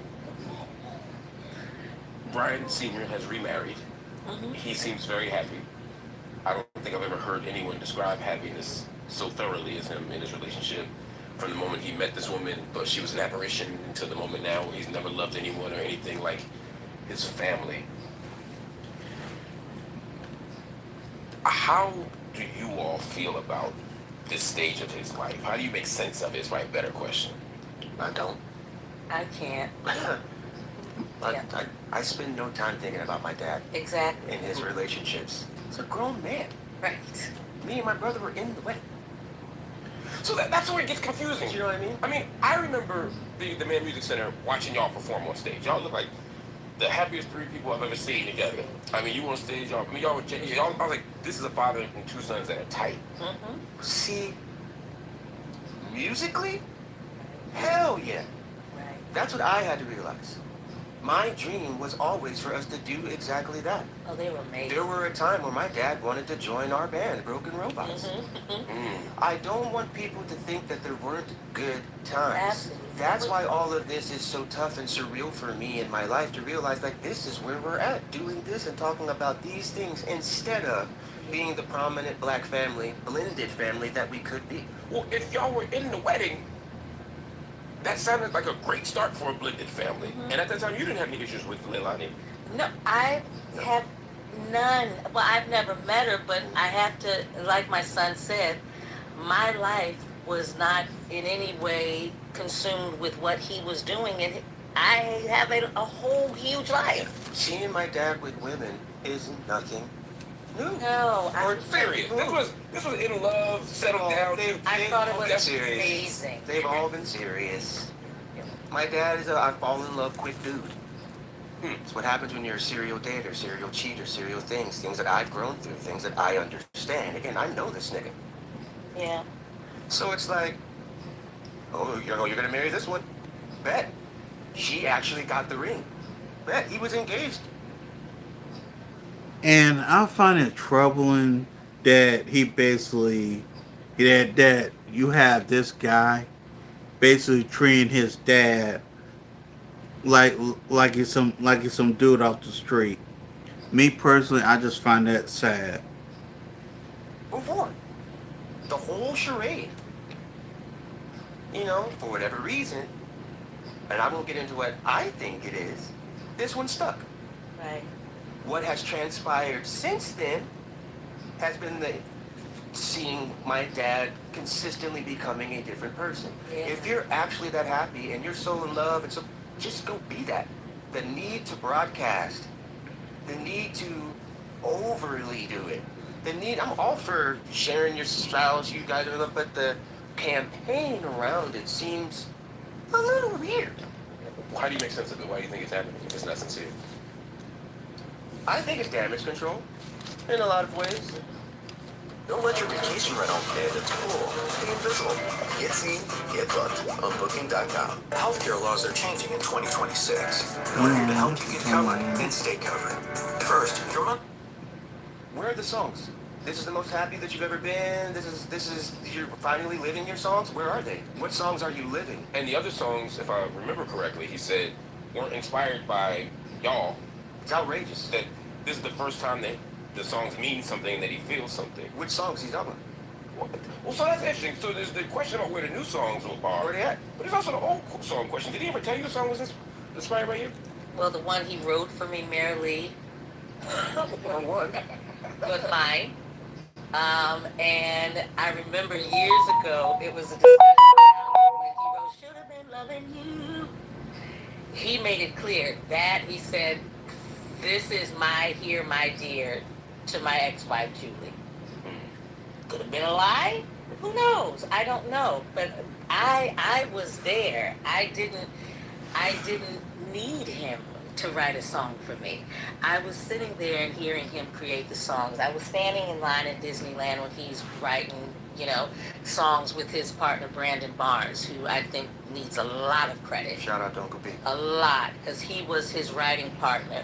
They did write these things together. We were there and saw where the songs came from. I don't look at.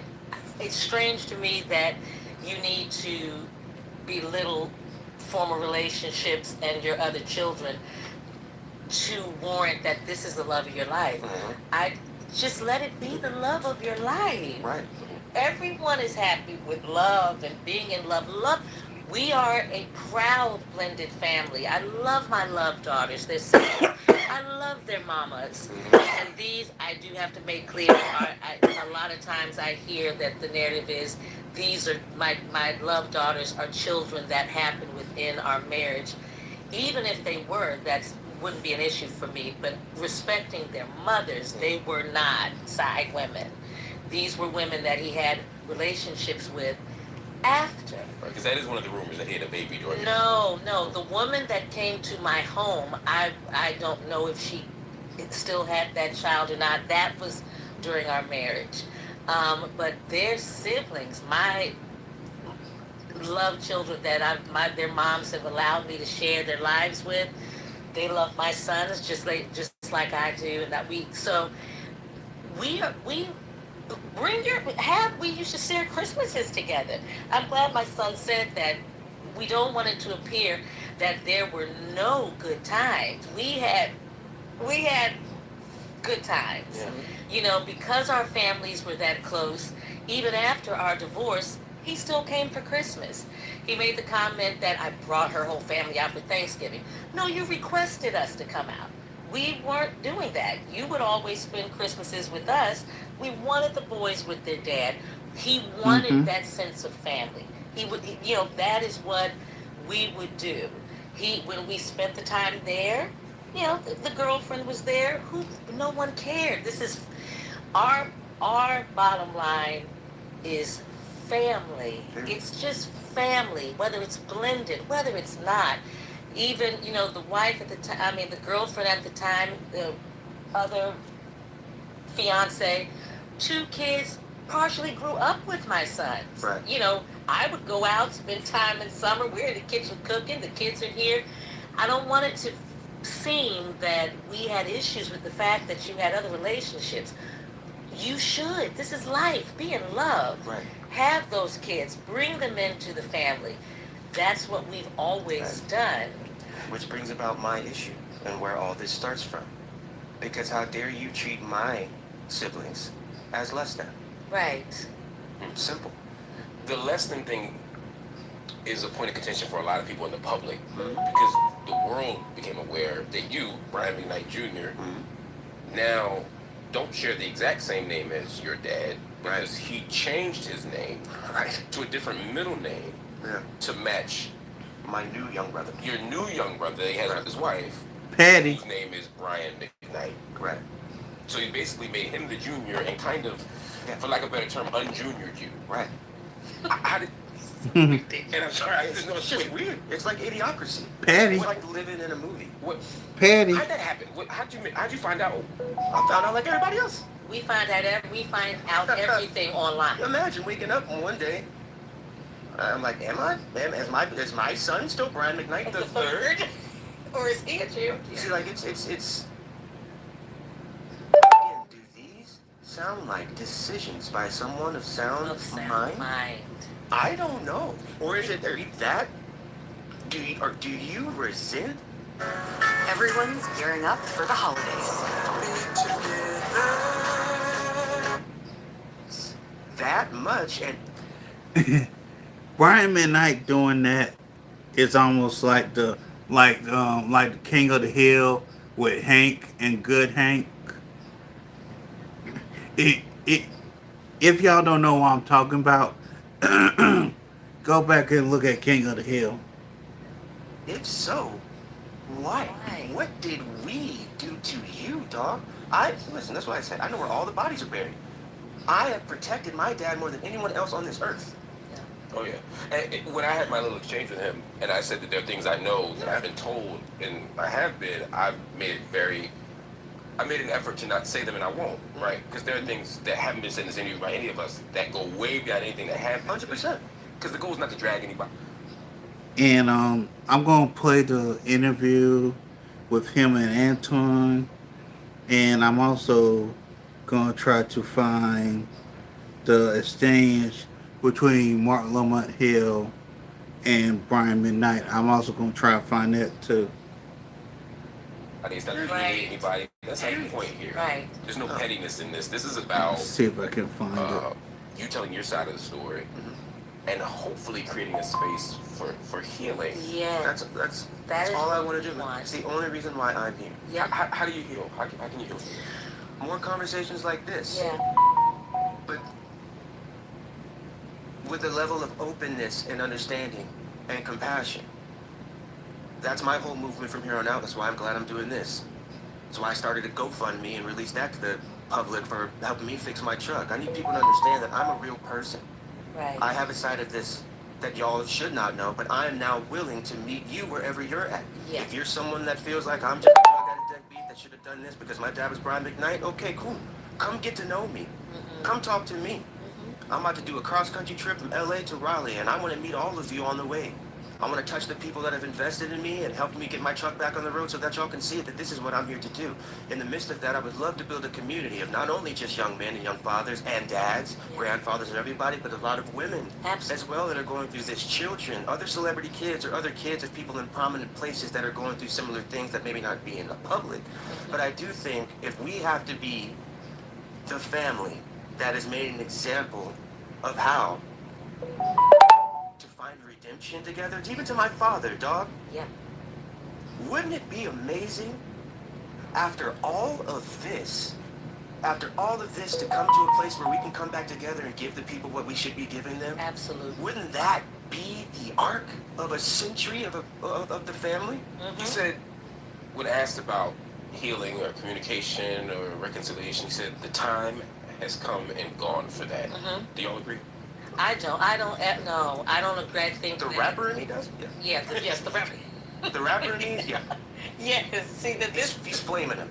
Right. No reconciliation, but... Yeah. But you leave the booth, and now you're Brian McKnight, the original junior. The original junior, the OG junior. OG junior. I see a path where this can be bigger for everybody. Yes. I do see a path, whether or not we reconcile or not, I do see a path where this can lead to a much broader conversation that extends past us and our personal business. Right. I love what Oprah's talking about right now about estranged parents and children. There's no coincidence that this is the thing because, again, man, society is changing.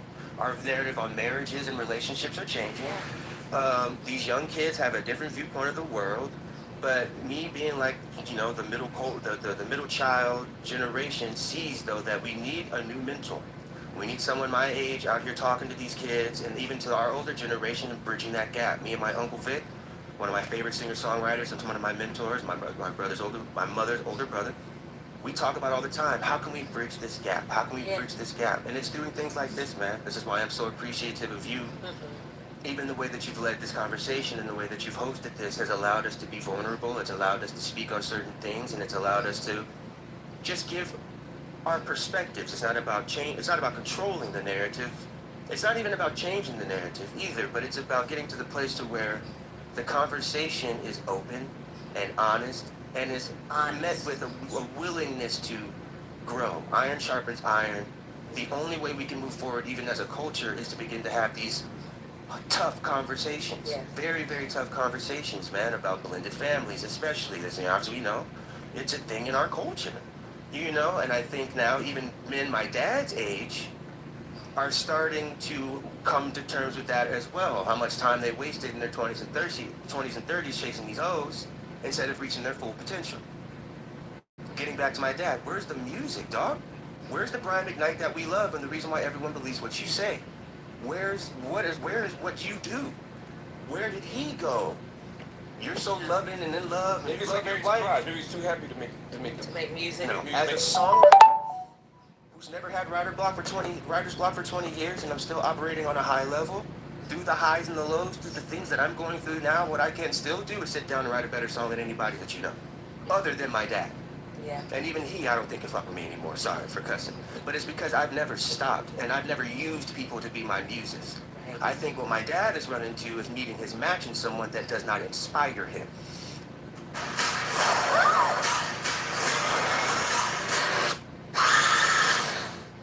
Vamos.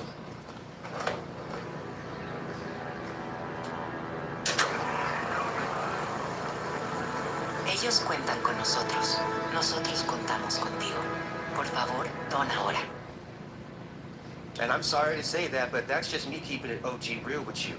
And that's why you have to overcompensate with all this. I love my wife, I love my wife, I love my wife. I can't imagine the level of control and manipulation going on behind the scenes there because she's got Brian McKnight. She's got him. She cares about the name.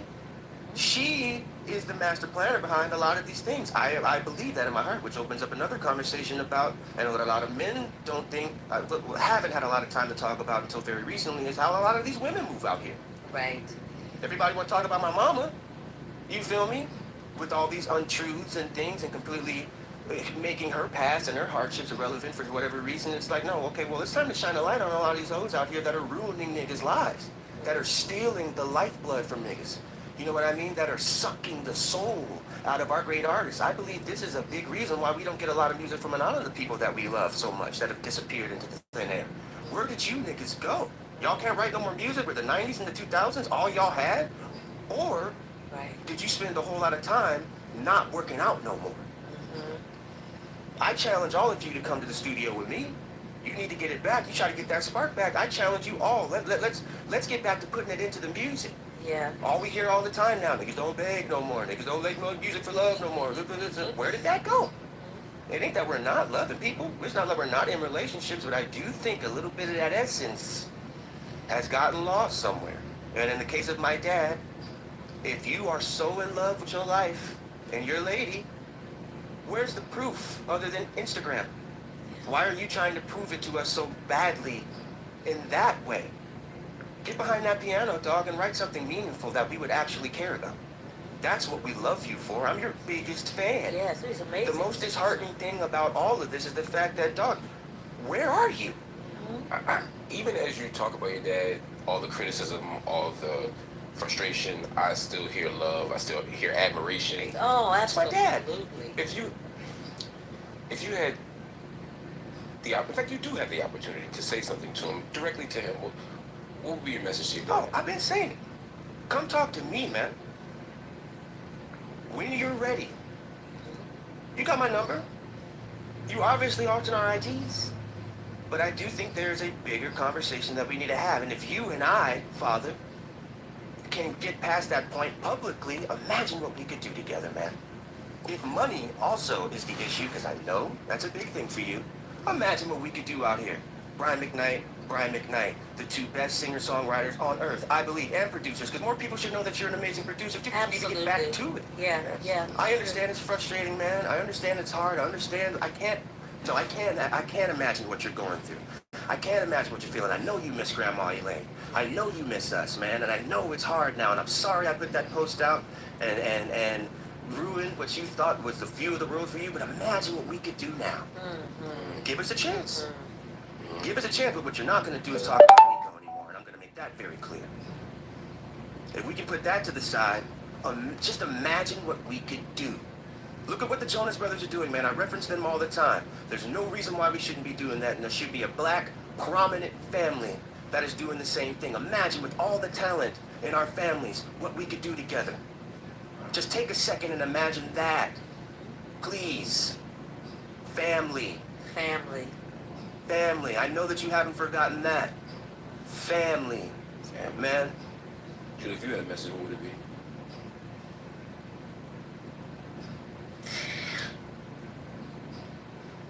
I know that who I see is not who you are. I know the person who couldn't help but hum and sing all day. Music that just came out of you fabulously. You couldn't even sleep without writing, and it came out, and it was amazing because it's your gift. There's something that's stopping you. We know who we know. We know the one that ran around the house with water guns. We know the one who loved Christmas. We know the one that, wrote the songs for his children. We know that one who loved his family and enjoyed his house full of people, his aunts and uncles who we know you are no longer in contact with. That's a problem. We want to see you be that person who we know was better than who we see right now. And stop talking about my son. Just come home, man. Come and home. Bring your family. Bring your family. Absolutely. Bring 'em. Absolutely. And if Scammers demand payment with gift cards. Don't share codes or personal details. When the temperature drops, America brings the heat with hot hands. America's favorite warmer. They don't want you to come home. Think about why. We would never stop your shine. It's not what we're here to do. I don't have time to do it. Come meet your grandkids. Yeah, man. Come, you got 3. They're beautiful. And they miss you. Yeah. Because that's the other thing people don't understand about this too, man. Just to touch on another thing that I think needs to be talked about. It'd be one thing if my dad, it's not like back in the day when there was no social media, there were no phones, and they could disappear and you wouldn't see your father ever again. Right. I gotta wake up every day and see my dad in the news, which means my son, who's now 11, and his sister, who's now 7, can also see the same thing. There's no more of, me and their mother have never lied to them. They know who their grandfather is. But now they're old enough to be hearing all of this as well. So there are many more lives here, man, that are being affected by this. They are being affected. And that's going to happen either way, whether it's negative or positive. How about we try to do it in a positive way from here on out? Because then we're all good. And if you still, after that, let's just put it to the test because you're a very smart dude. Let's make it a science experiment. If we reconcile, imagine this, imagine if we reconcile, it works out for the best. If we get to that point and you still don't want nothing to do with us, fine. But at least then we can say that we did it all, man. And then we can go our separate ways amicably instead of doing it like this. I think the narrative here is setting us up for a huge win if you're willing to meet us where we're at. I'm willing to meet you where we're at. I'm willing to meet everyone, just like we've done here with Brother Monk. Meet me where we're at. I'm willing to do that with everybody. You know what I mean? And in the sake of a collective healing of our souls as a consciousness, for one, as a people, as black people. I think we have an opportunity here, man, To show that it to can be put done. to throw a serious wrench in a lot of the generational trauma that a lot of us have gone through. I think this opens up a lot of doors, man, and I'm willing to be that person. Man, And that is my son. That's right. That's right. Be proud, Mama Bear. I am. I'm so grateful to you all for spending this time with me. And I know people would have assumed that this would be a gripe session, a revenge session, a petty session, and it's not. This is a healing session.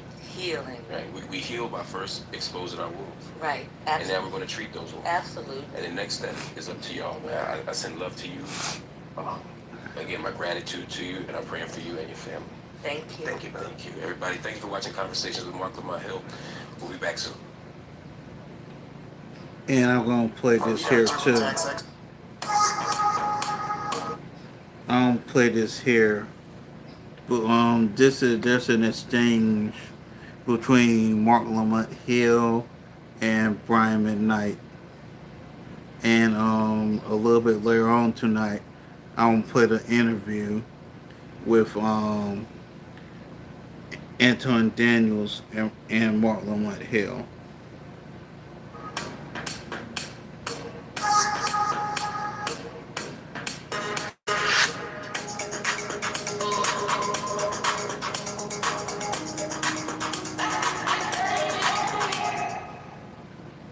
We have so much to discuss on today's episode of My View, My Opinion. Hey everybody, I'm Sis. Thank you for joining all of us on today's episode. Let's get to it. There's still a small subset of Mark Lamont Hill's fan base and followers that I see on social media who actually are surprised by this recent, what they call petty behavior that he's displayed.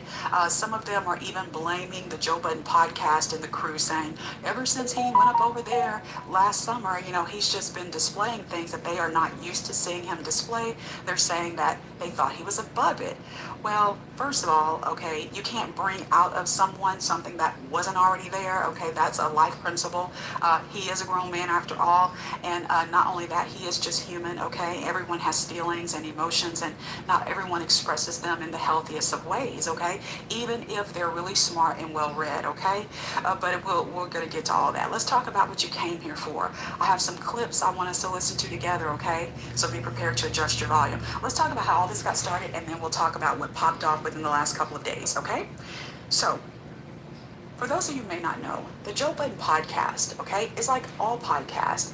They talk about all kinds of things, but they really focus heavily on trending topics. Yeah. Well, within the last few weeks, Brian McKnight, singer, was a trending topic because he had filed this defamation lawsuit against his ex-wife, Julie, in May of this year, 2025, for some claims that she put in her book. Okay? Well, she didn't respond, show up or whatnot, which means he got a default judgment of like $8 million or so. However, he went online celebrating that before a judge had actually signed off on that judgment, saying he was going to be awarded this money or whatnot, okay? And so they were talking about that because it was trending and a lot of people were talking about it. Well, when Joe and the crew talked about it, Mark Lamont Hill said that Brian McKnight was an asshole. That was the word he used. They all had things to say, nothing terrible, just their opinions, which is what the nature of their commentary is, okay? Sometime later, okay, Brian was a guest on one of his personal friends' podcasts, Anton Daniels, okay? He does opinion commentary, he does other things, and he has built his empire, shall we say, from the ground up. Nobody gave him nothing, okay? So he's really good. He's got millions and millions of followers. You can look him up online if you'd like to find out more information. So, in essence, the whole purpose of Anton bringing Brian on his show was to give Brian an opportunity to kind of set the record straight, not just about the stuff going on with he and his ex-wife, but also the years of media attention that Brian has gotten. Because remember, guys, it wasn't just recent. Brian and his children have been in and out of the media blogs for years because of their terrible toe-up relationship. They have a terrible parent-child relationship, okay? Some people are on Brian's side, some people are on the kid's side. You know how it goes. So during that conversation, which was not about Joe Budden or Lamont Hill.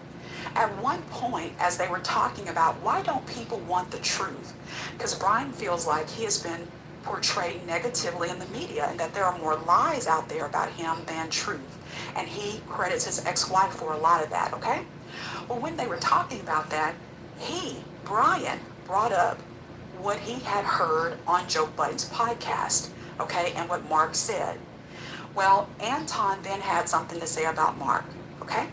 Just a few days ago on the Joe Budden podcast, they addressed what Anton and Brian had to say. And Joe gave Mark, gave Mark, I'm trying to combine his last and first name, he gave him the floor to respond, okay? But let's first listen to just the portion of Anton and Brian's conversation that involved them. Because remember, this was really, and I hate that this happens sometimes, but it is what it is. It's the nature of social media. That whole conversation that they had was really, really good. And it was nothing about these folks, but it was just the small part, okay, that trended. So adjust your volume. Let's listen. You know Brian McKnight's voice, so of course the other gentleman is Anton. Let's take a listen. Is no one interested in the truth? Is no one actually, we sit back and we look at this and we have to laugh at it. It's crazy. Most people are not interested in the truth. Most people are more interested in being entertained. And so a lot of times the narrative, I'm not even gonna say the lie, but any narrative that somebody comes up that seems salacious is more interesting than the truth. I sent a message to Joe Budden's podcast. Crickets. Nothing. But who's that Mark, the guy, the political Mark guy? Lamont Hill. Let me tell you something. I'd destroy that dude. Yeah. I would destroy him. Not physically, but No, I understand what you're saying. Because you don't even know me, but you call me an asshole? There's a segment of people that are what I like to call, they like to champion themselves as intellectuals, right? And that they truly believe that they're smarter than everybody else. But I don't really believe that because I never see the results. Right. It never translates, right? So I see people handing him his ass all the time. It's easy to, it's easy to say that, I'm the smartest guy in the room, but it doesn't necessarily translate into results because there's been a lot of people from the Ricky Smileys to all of these different type of people that run with a narrative but doesn't necessarily seek the truth. Do you think that they have a greater responsibility on their platforms? This place is bigger than I thought.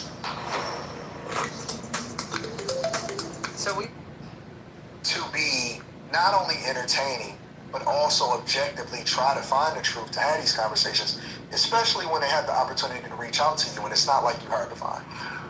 I think that absolutely they do. And I'll tell you why.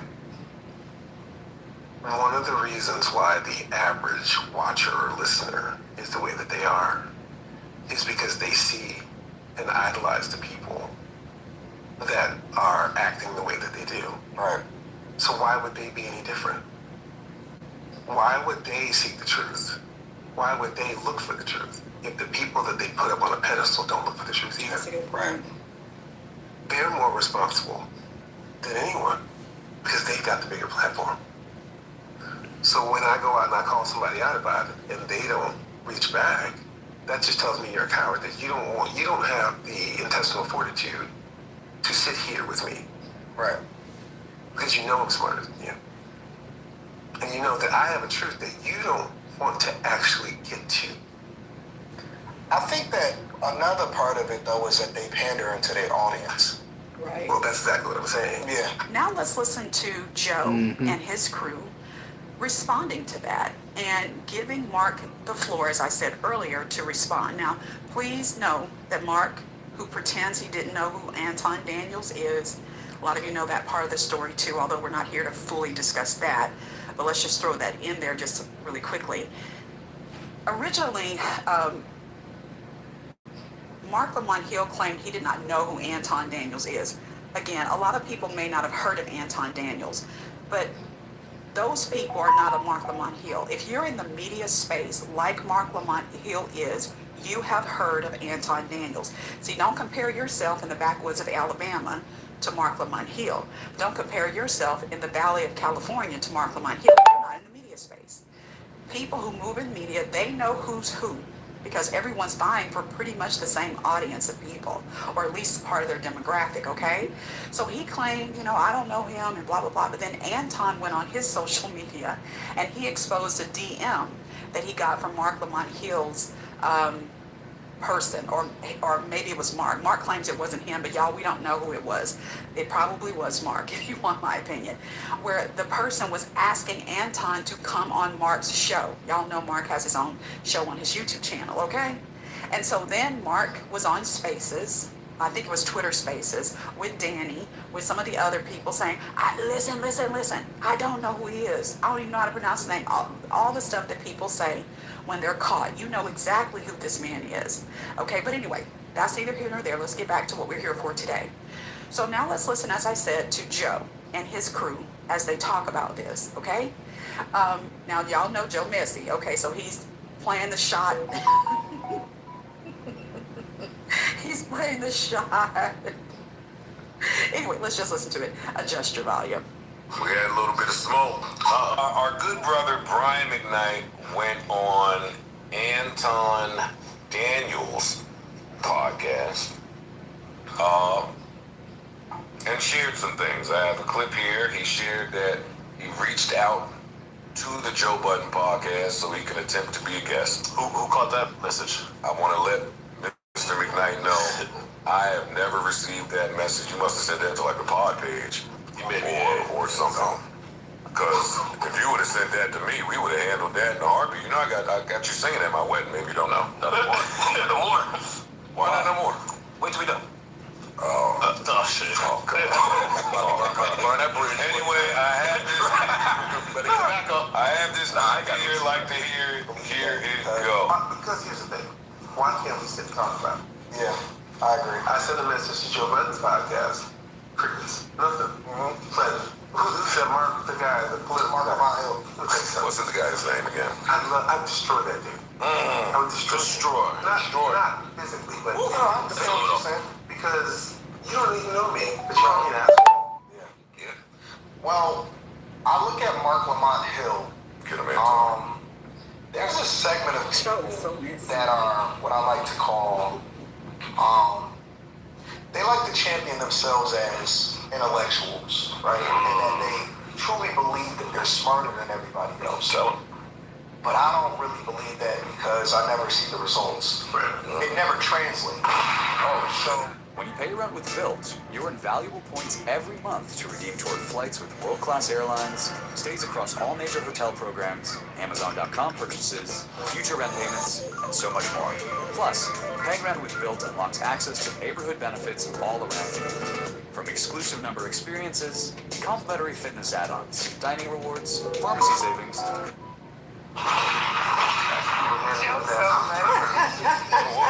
Whoa, let me rewind that. Dark Lamont Hill, do you know where this stems from? Do you know what you said to make Brian McKnight feel this way? What do you have to say about it? I'll totally move out the way now. All right, let me say a couple of things. Let me think. Because I didn't know we were going to talk about this. Wait, Trust he was prepared. Shoot that nigga. Fuck it. First, it's based on the comments we had up here. The conversation we had up here. So I don't remember us saying nothing that crazy about him. I don't remember. No, we've said we did. I don't think it was I haven't, but no, I don't think there's anything crazy about him. I don't remember calling him an asshole, but he's an asshole.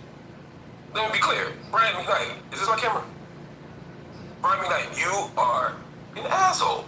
And that's okay. It's not a beef. We ain't got no issues. You're just an asshole.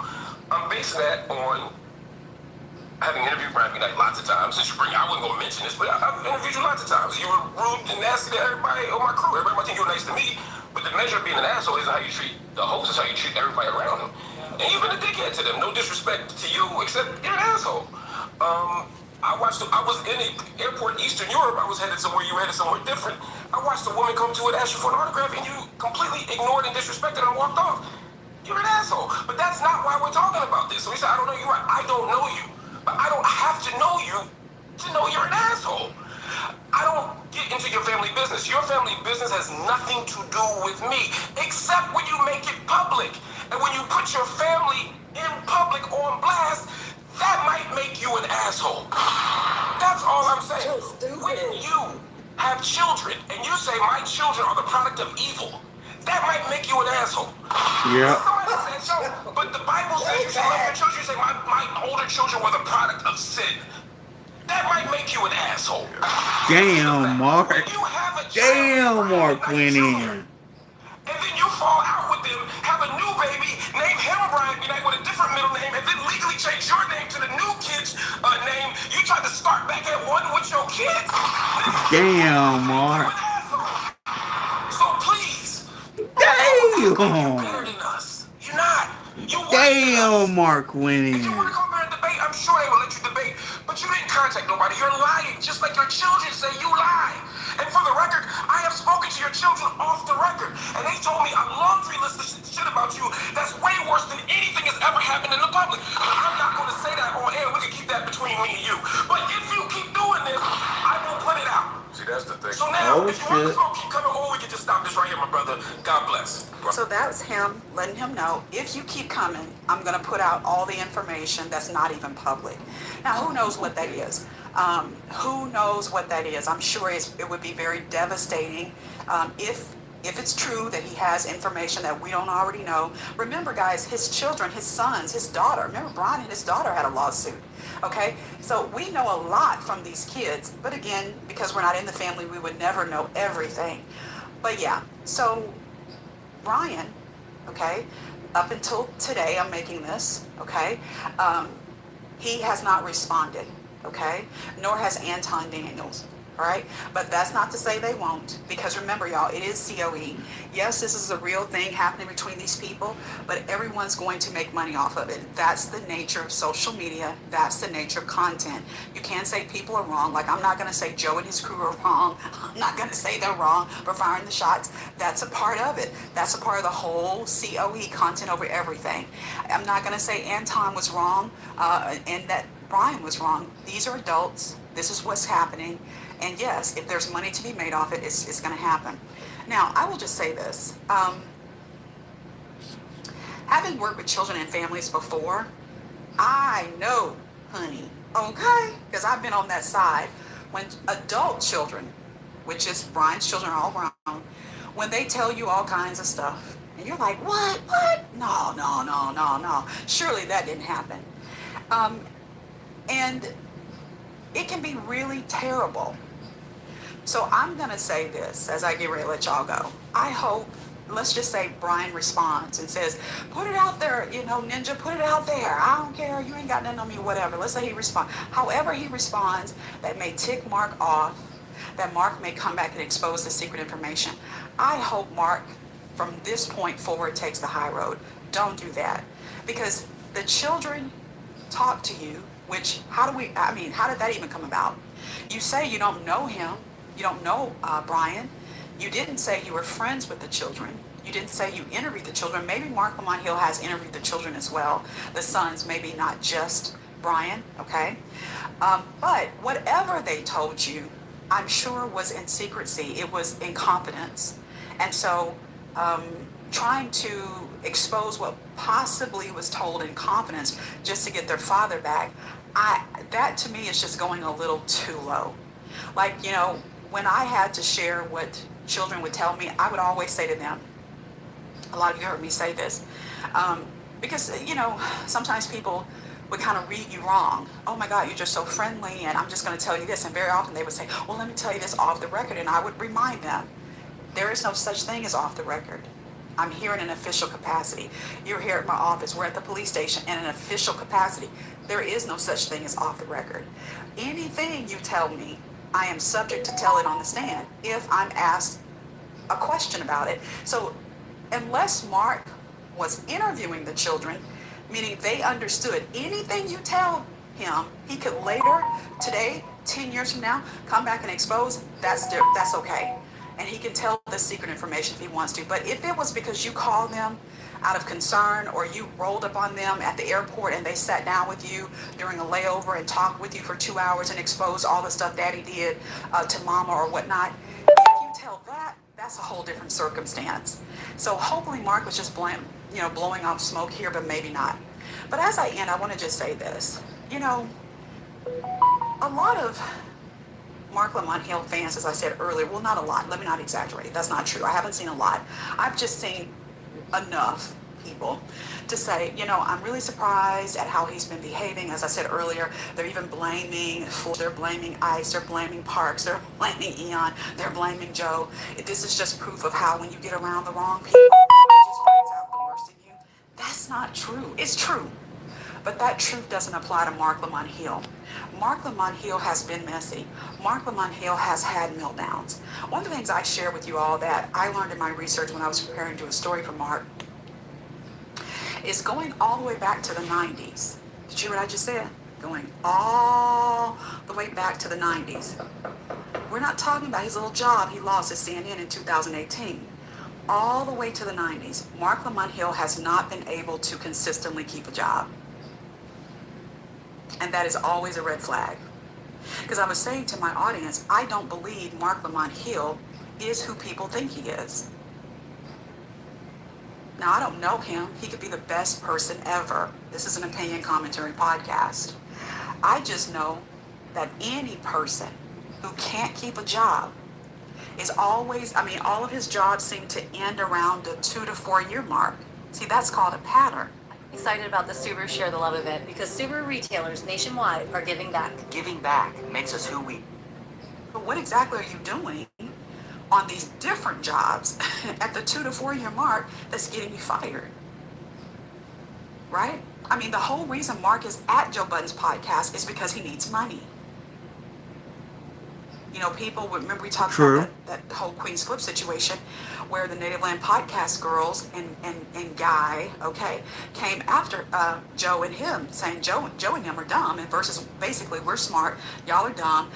Why is Mark even over there talking to them? They're so below him. It's like he's over there because he needs money. That's why he's not over there at the Native. There ain't no money at the Native Land podcast. They're talking about nothing of real significance. And some would say Joe isn't either, but Joe's podcast is Joe's podcast makes money. Podcast, and he owns his stuff versus the Native Land people who are in partnership with iHeartMedia. Okay, so it's just like he's over there because he needs money, and he won't be over there long term either. It's a pattern for him. I don't know why. I just know it's a pattern. Okay, he's been over there now for a year, and a lot of you know, maybe you don't. After their little soiree, and of course Queen's Flip had done a few things, so it's not like he didn't already have racked up some issues of his own, but Flip's position at the podcast has been reduced. He's only over there, I believe, now 1 day a week versus the days he was. So eventually people are going to get tired of Mark because they're going to see Mark for what he fully is. Okay, I say this: there's a huge difference between being a person who's well-read and well-studied versus being an intellectual.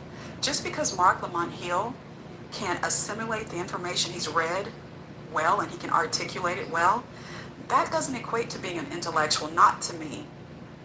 Not to me. Like, I wouldn't consider myself an intellectual. I'm well-read, I'm well-studied, I'm intellectually curious, but I'm not an intellectual, And so at the end of the day, I think when you have been around people who are truly real intellectuals, honey, you go real quiet. But it's not just that you go real quiet, you recognize the genius of these people. He's not a genius. He's nothing like that. Like I said before, when people say Mark Lamont Hill is smart, what they really mean is what we all typically mean when we say this about people. We simply mean they're smarter than us. Oh, he's smart, meaning he's smarter than me. He's saying things that I didn't know or whatever. That's generally what people mean. But if you look at his behavior, his consistent behavior, it's not that of an intellectual, is it? And people feel like that doesn't matter. It definitely matters if you know what it means to be a real intellectual, even if you're not one. So I think all of his fans and followers who are quite disappointed in his behavior and they're trying to blame these other grown men for it, they're going to see him reveal himself even more. I'm not saying he's a bad person. Please hear in balance. My goodness, people get on my nerves. They can't listen in balance. They can't hear in balance. They think you're saying things you're not. I'm not saying he's a terrible person. He's like all of us. He has good things about him and he has not so good things about him. Exactly. That's what I'm saying in essence. I just happen to be talking about the things that, aren't so good. So no, him over there screaming and hollering and acting a fool, It's going up weird. on people to the point where, it was almost scary. Even he said he got calls from people that are higher up than him, not at Joe Budden's podcast, but in the world. We don't know who these people were. Maybe it was the minister, maybe it was somebody else who said, you know what, you need to get yourself together. He even refused to tell Joe and them who this person was who called him and said, that right here, that right there that I saw you do, that right there, what you trying to do? Well, that's who he is. To me, that's who he is. Again, I don't know him. Again, all opinions, not facts. You make up your own mind about the man. But as I end our conversation, listen, I would have loved if Brian McKnight and his children, all of them, and his ex-wife, would have kept their entire family business off the internet. But y'all, we're in the day and time where the internet has encouraged everyone to tell it all. Think about it. On your device right now, you can go live on Instagram, Facebook, TikTok, Threads, anytime you want to, YouTube, and tell everything. And there are some people who don't have the emotional bandwidth to know how to handle that, even though they're in their 50s or 60s. Mm-hmm. It takes a really a big person to say, I am not going to get online and expose all my business if you're a celebrity, to try to garner a public sympathy.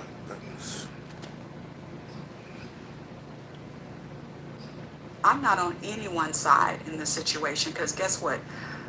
They all seem kind of toxic and total to me. But Yeah. Brian is the one who had the money. And money can bring out some real craziness in people, especially when you say no more. Go get a job. For real, for real. And guess what? You got to keep it.